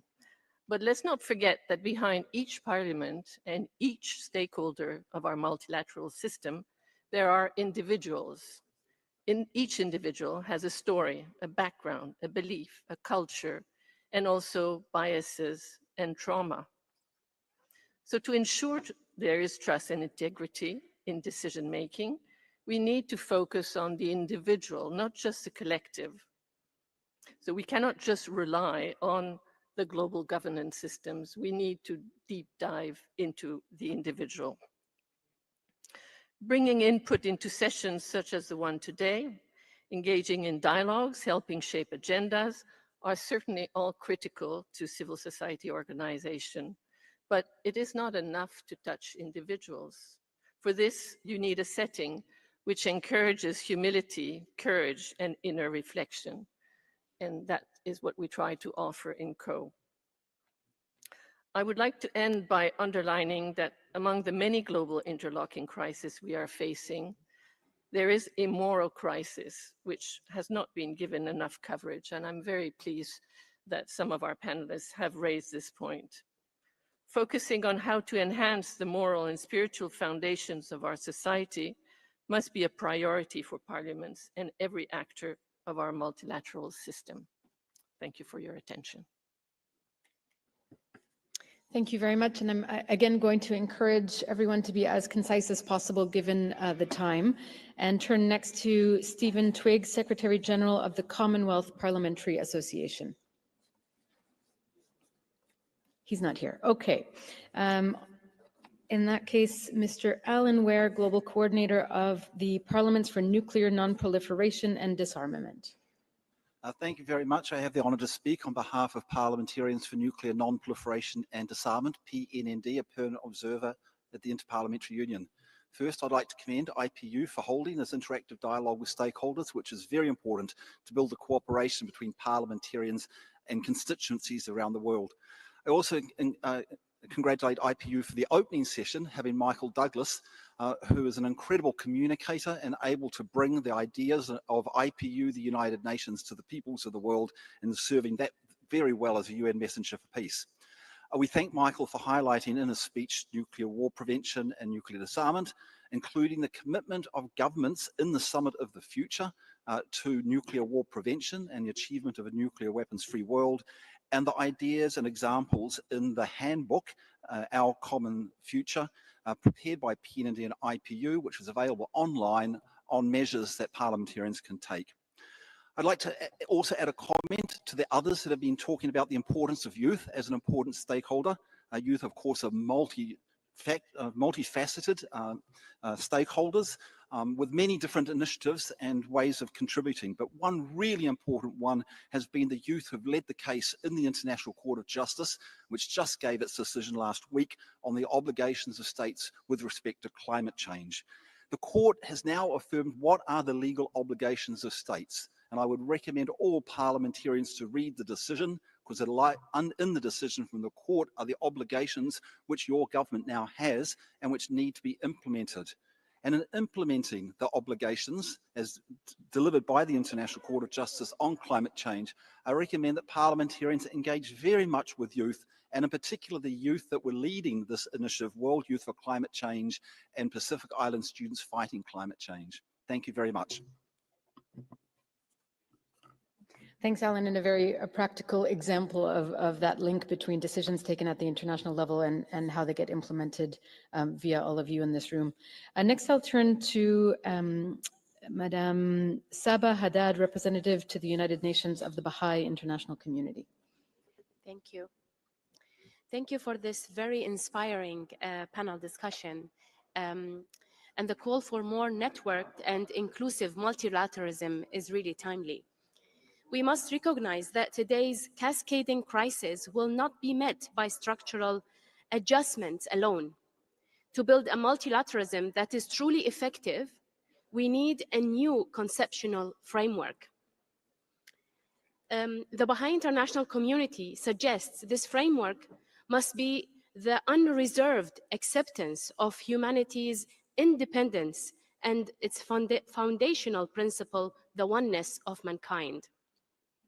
This principle is not an abstract ideal. It has profound practical implications. It challenges the oppositional us versus them thinking, and that itself breeds mistrust and paralyzes progress. It demands that we re-examine outdated notions of absolute sovereignty, which have become untenable in an age where pandemics, financial crises, and ecological collapse respect no borders. We must embrace the truth that the well-being of any nation is totally bound to the well-being of all. The advantage of the part is best served by the progress of the whole. This shift requires a new form of statecraft.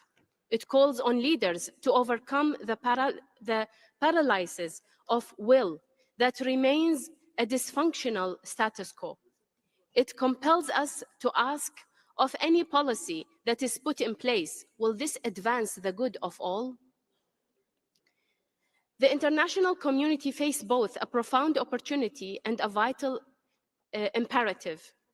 The tremendous task of centering humanity's independence at the heart of the global governance system. Our own experience in thousands of communities worldwide shows that when this principle, the oneness of mankind, is applied, it builds capacity for unified action and foster powerful collaboration. This is not a naive aspiration. It is a pragmatic and achievable pathway forward. To build a multilateralism that can endure, we must first lay this unshakable foundation of our shared identity as humanity, our common purpose, and our collective destiny. Thank you. I must say I'm very interested to see that at it's not a UN conference, but something quite similar. There is so much talk of these kind of moral values, which is a shift, I think, from what we often hear. I will turn now to Pernille Fenger, Director of the Representation Office in Geneva of UNFPA.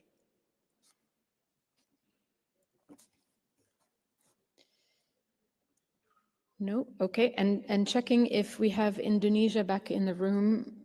I had turned to you earlier, but I think also not.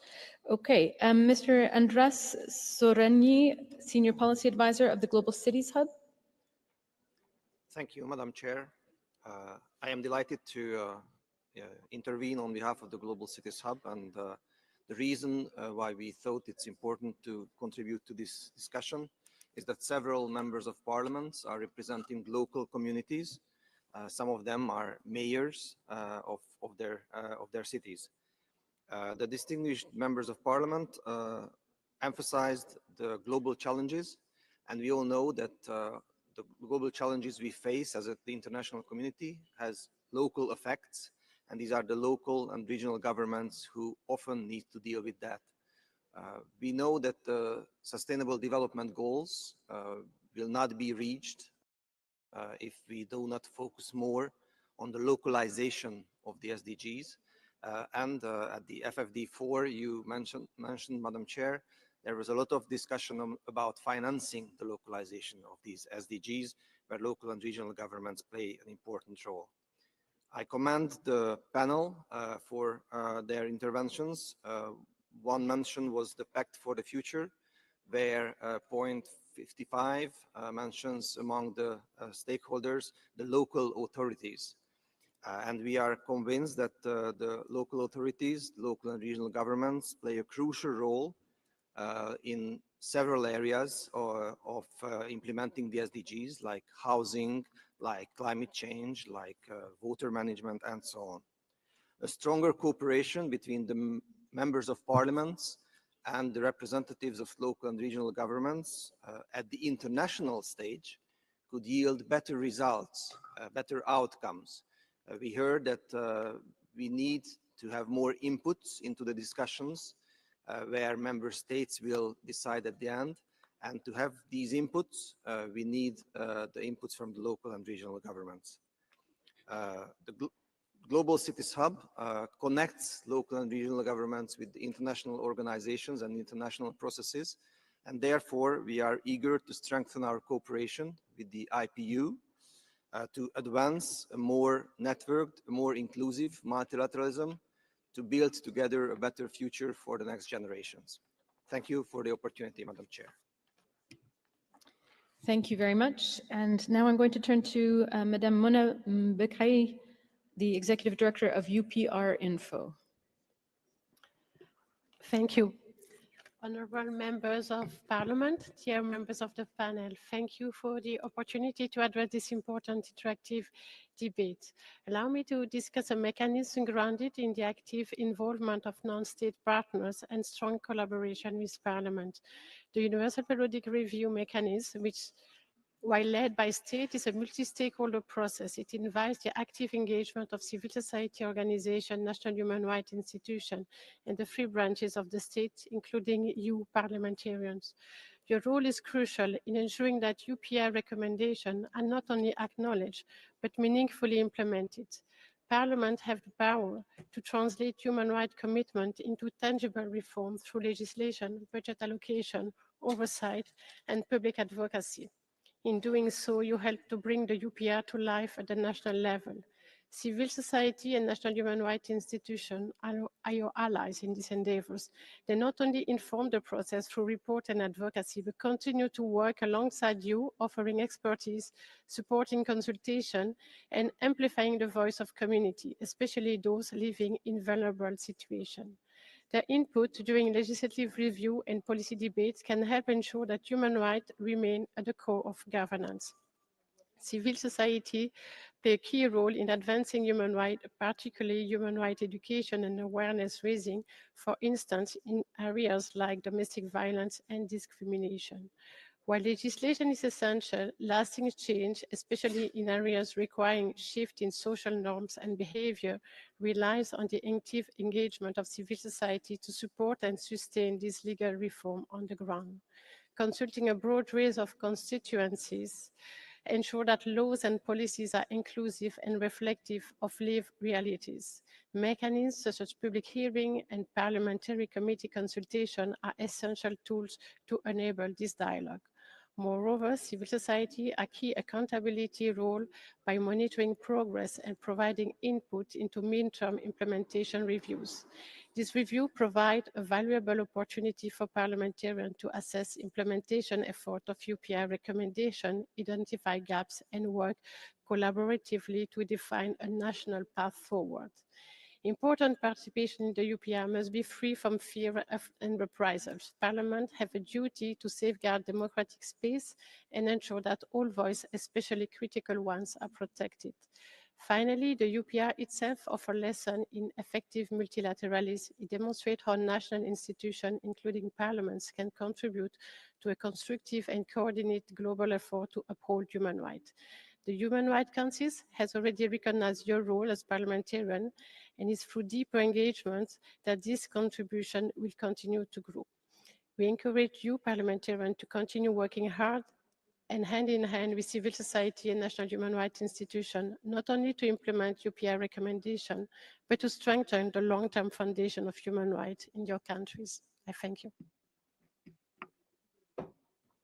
Thank you very much. And just out of curiosity for those parliamentarians who are in the room, how many of you have engaged on the Universal Periodic Review of the Human Rights Council at the parliamentary level?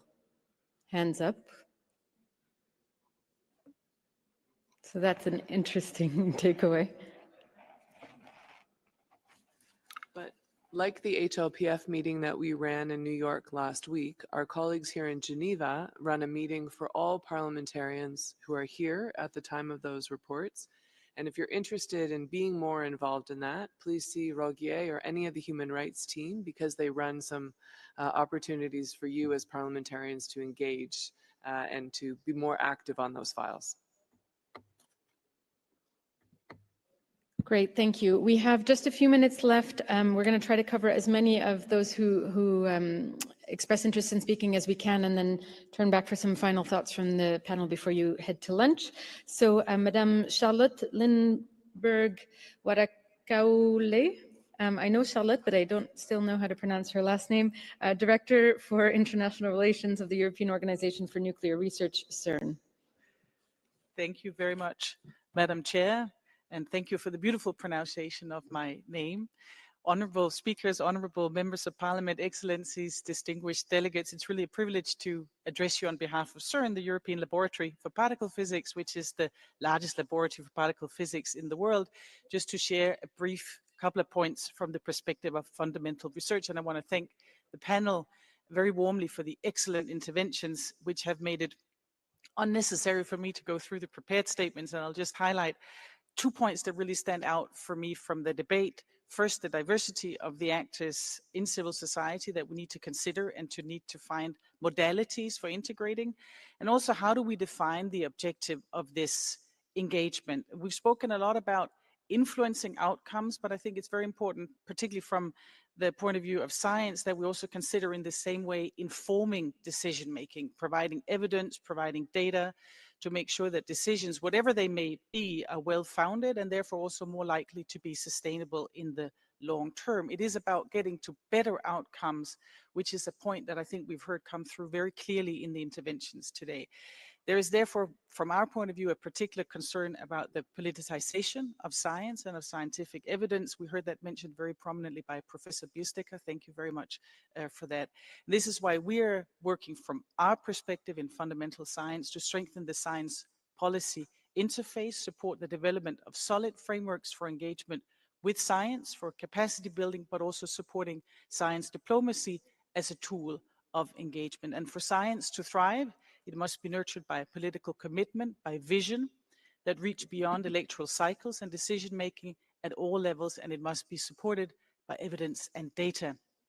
And here the role of parliaments, of parliamentarians, is absolutely pivotal to shape national priorities, approve budgets, and also build consensus in support of science and in support of trust in science. Thank you very much. Thank you. And I'm going to turn straight away to Rajat Khosla, Executive Director of the Partnership for Maternal, Newborn and Child Health. Thank you, Chair, honorable speakers of Parliament, distinguished guests. It's an honor to address you today. I speak on behalf of the Partnership for Maternal, Newborn and Child Health, a partnership representing 1,500 partners across 130 countries around the world. And importantly, within the present context, over 600 civil society organizations form the Partnership for Maternal, Newborn and Child Health.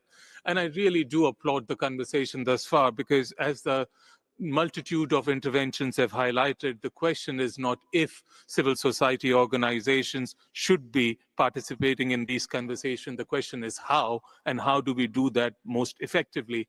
If I may just share a few reflections in the interest of time.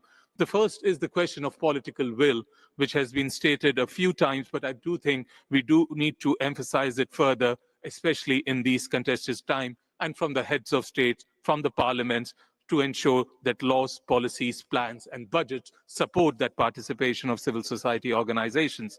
The second is issues in terms of transparency and institutionalizing accountability mechanisms to build trust and to strengthen legitimacy. And then thirdly is consensus building through dialogue, through complex, leads to a stronger and sustainable impact. A few points to emphasize on how do we move forward from rhetoric to reality to make this happen. We have heard the emphasis that has multiple interventions made on trust building between underrepresented constituencies and institutional actors, and that remains a critical thing to carry forward.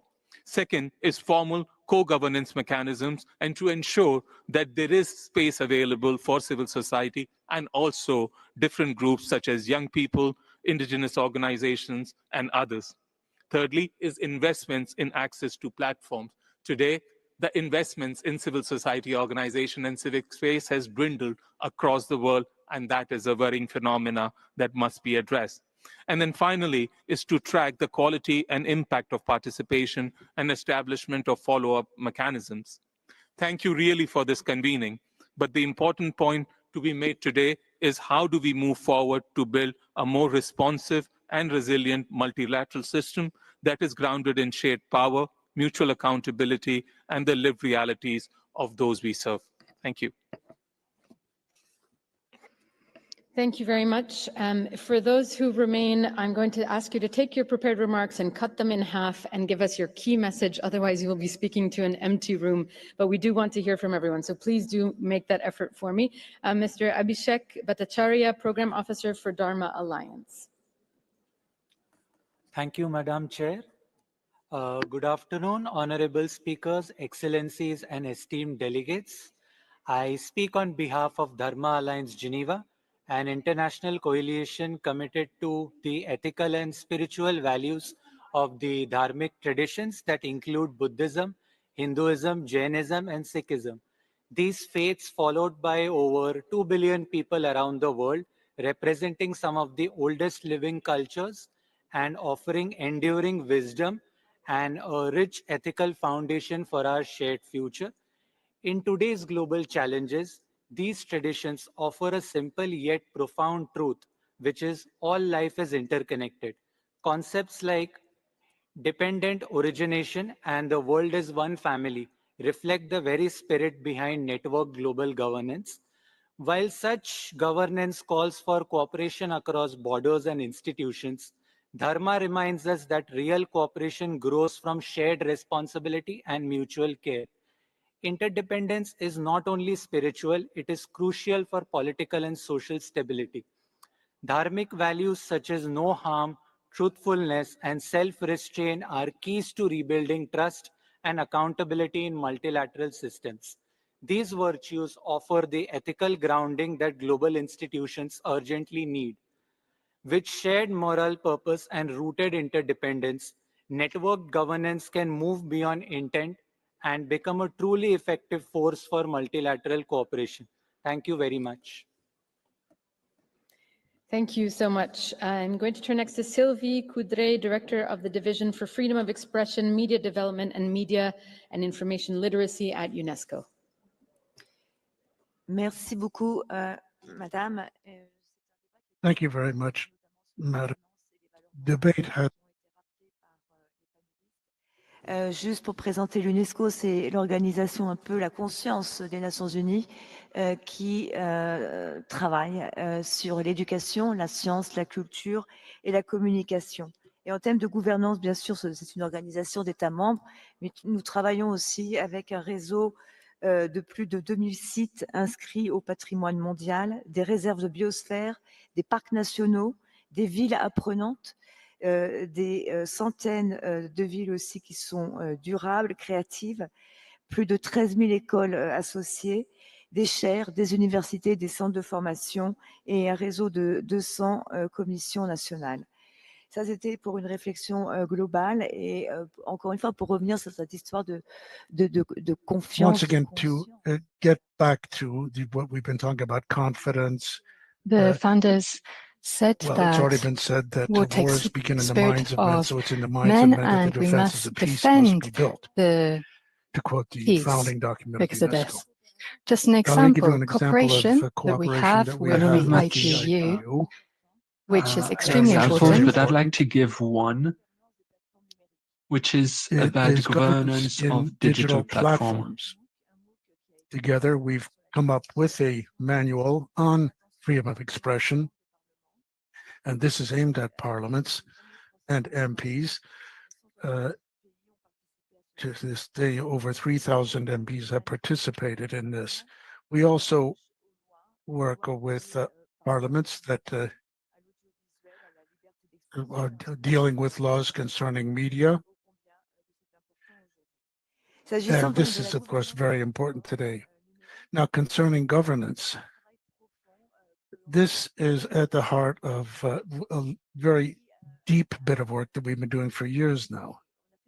And this has to do with, first of all, a poll where we got over 10,000 responses from all sectors of society, industry, technology groups, and member states as well. The idea was to see how we could develop Madame, digital literacy. You need to conclude, madam. Continuera dans ce sens. Merci beaucoup.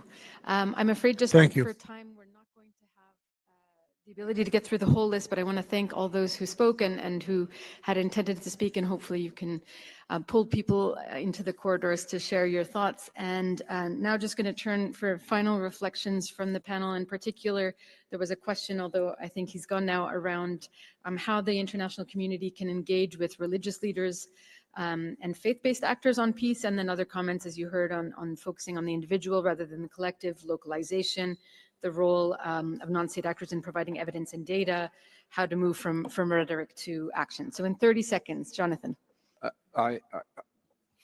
One of the hats I wear is I'm the representative to the United Nations of the World Summit of Nobel Peace Prize winners. Since 1999, we've been meeting each year, and we've met in Barcelona, Spain, Bogota, Colombia, Warsaw, Poland, Hiroshima, Japan, and we've had at least 25 to 30 of the Nobel Peace Prize winners, and I'm duty bound to offer being a liaison for any parliaments or any NGOs and cities that want to host the Nobel Peace Laureate summits, because the Nobel Peace Laureate summits literally are some of the most powerful moral, practical, political voices we have to advance the collective agenda we've just been talking about. So please, if you're interested in hosting a summit of Nobel Peace Laureates or having some of them testify in your parliaments, please get in touch with me. I'll be glad to husband it to the organization and make sure that if it's possible, it will happen. I have finally just found my microphone on-off button, which would have been useful 2 hours ago, but now I will use it very aggressively. Corinne. Yeah, it's not very often that I can say this, but I actually leave this room today very encouraged. It's not very often these days that I leave big meetings like this encouraged, because there have been many, many excellent examples provided of how non-state actors already contribute actively to policymaking at the international level and continue to do so. I think there's been really excellent conversations about how we can improve this contribution and make it less tokenistic for some. So I'm actually very encouraged, and I hope that all parliamentarians sitting here also go back with a deeper understanding of why it's important to protect the space for civil society in particular at the United Nations. Thank you. And as a perfect segue, I was going to say to our colleague from Guinea as plea, please, as parliamentarians, make sure there's safe space for the CSO community. Engage them in the development of legislation, in party policy, in ideas. They are rich with young people and committed individuals, and get them to help work with you on the issues that you want to push in Parliament. And then to the CSO communities, make sure you're talking to parliamentarians, not just once an election campaign, but all throughout the process. Parliamentarians are really smart, but they're not mind readers. They need to hear from you, and get your network working to support the members of Parliament who are working on the issues. Go and talk to their colleagues on their behalf as well. And together, I think we can build a better world, especially if you're popularizing, those of you working internationally, on the things that are trying to be achieved internationally, so that, as Martin said, you can help them break down some of those concepts into language that's easily understood at the door, on the ground, in an election campaign. And Patty is a former member of Parliament of Canada, so she knows what she's talking about. Beata. Well, thank you. A wet thread of this discussion, I feel, was really the question of representation and how to bring in youth and CSO and others. And earlier, Heba, you asked me, what is it we can share with the rest of the world and the ILO to make it work, to bring them into the decision-making process? And I want to leave you with 3 things that we found very important and have worked well for us. The first is to ensure that those who speak on behalf of those groups are democratically elected. The second, that there is transparency and inclusiveness about who these groups represent and how are they being financed? And the third important element, of course, it goes without saying, is that they are independent from the executive. So thank you very much, and I wish you really a lot of success in your deliberations as parliamentarians. And as I said, please do count on the ILO for any matters related to social or labor affairs. Thank you. Thank you very much. Thomas. Thank you. Let me just briefly comment on a couple of the interesting contributions to this discussion. Particularly, I want to start with the speaker from Guinea who raised the question of who defends civil society. And sometimes that falls to international non-governmental organizations and networks that can also call and bring support to domestic civil society groups that are under pressure. But he also raised a very interesting point, I think, about populism. And the dangers of populism. And in one in particular point I made earlier, and then Charlotte remarked upon about the anti-elitism and the anti-expertise elements of populism that I think pose a very serious global danger. So I'm very glad that you raised that point. The colleague from Baha'i made a point that really resonated with me, which was the outdated notions of absolute sovereignty. So someone who's worked on the concept of sovereignty over many decades, we should think of state sovereignty as a social construct. I don't want to go into a lecture mode here, but the core meanings, final authority, territory, identity of people are all changing in their meaning. And it's not a fixed term. Sovereignty doesn't mean what it used to mean. One final point on the contribution from Cities Hub is to remember that not all governance at the global level necessarily happens in interstate fora, but some things happen actually through city networks. Finally, just my takeaway is was already made by one of the other speakers, which is there's not a binary choice. It's not a question of choosing between civil society involvement and excluding it, but it's really a question of how best to engage more effectively to achieve desirable outcomes at the global level. Thank you.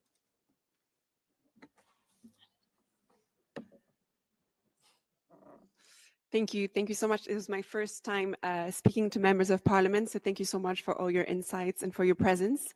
I just want to say that let us know how we can help you make the best decisions. We are here representing investors in sustainability, so how we can help you inform your decisions. Let us know how we can be of any help.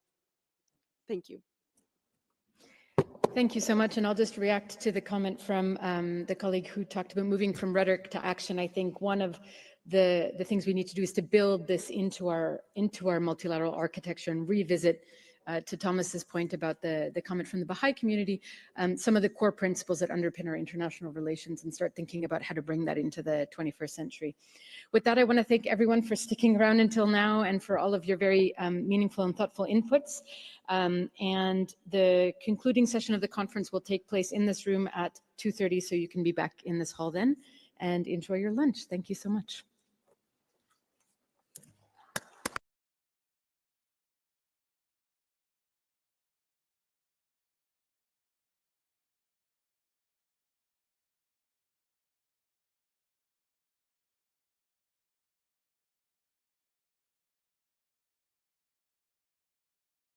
Recording stopped.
you.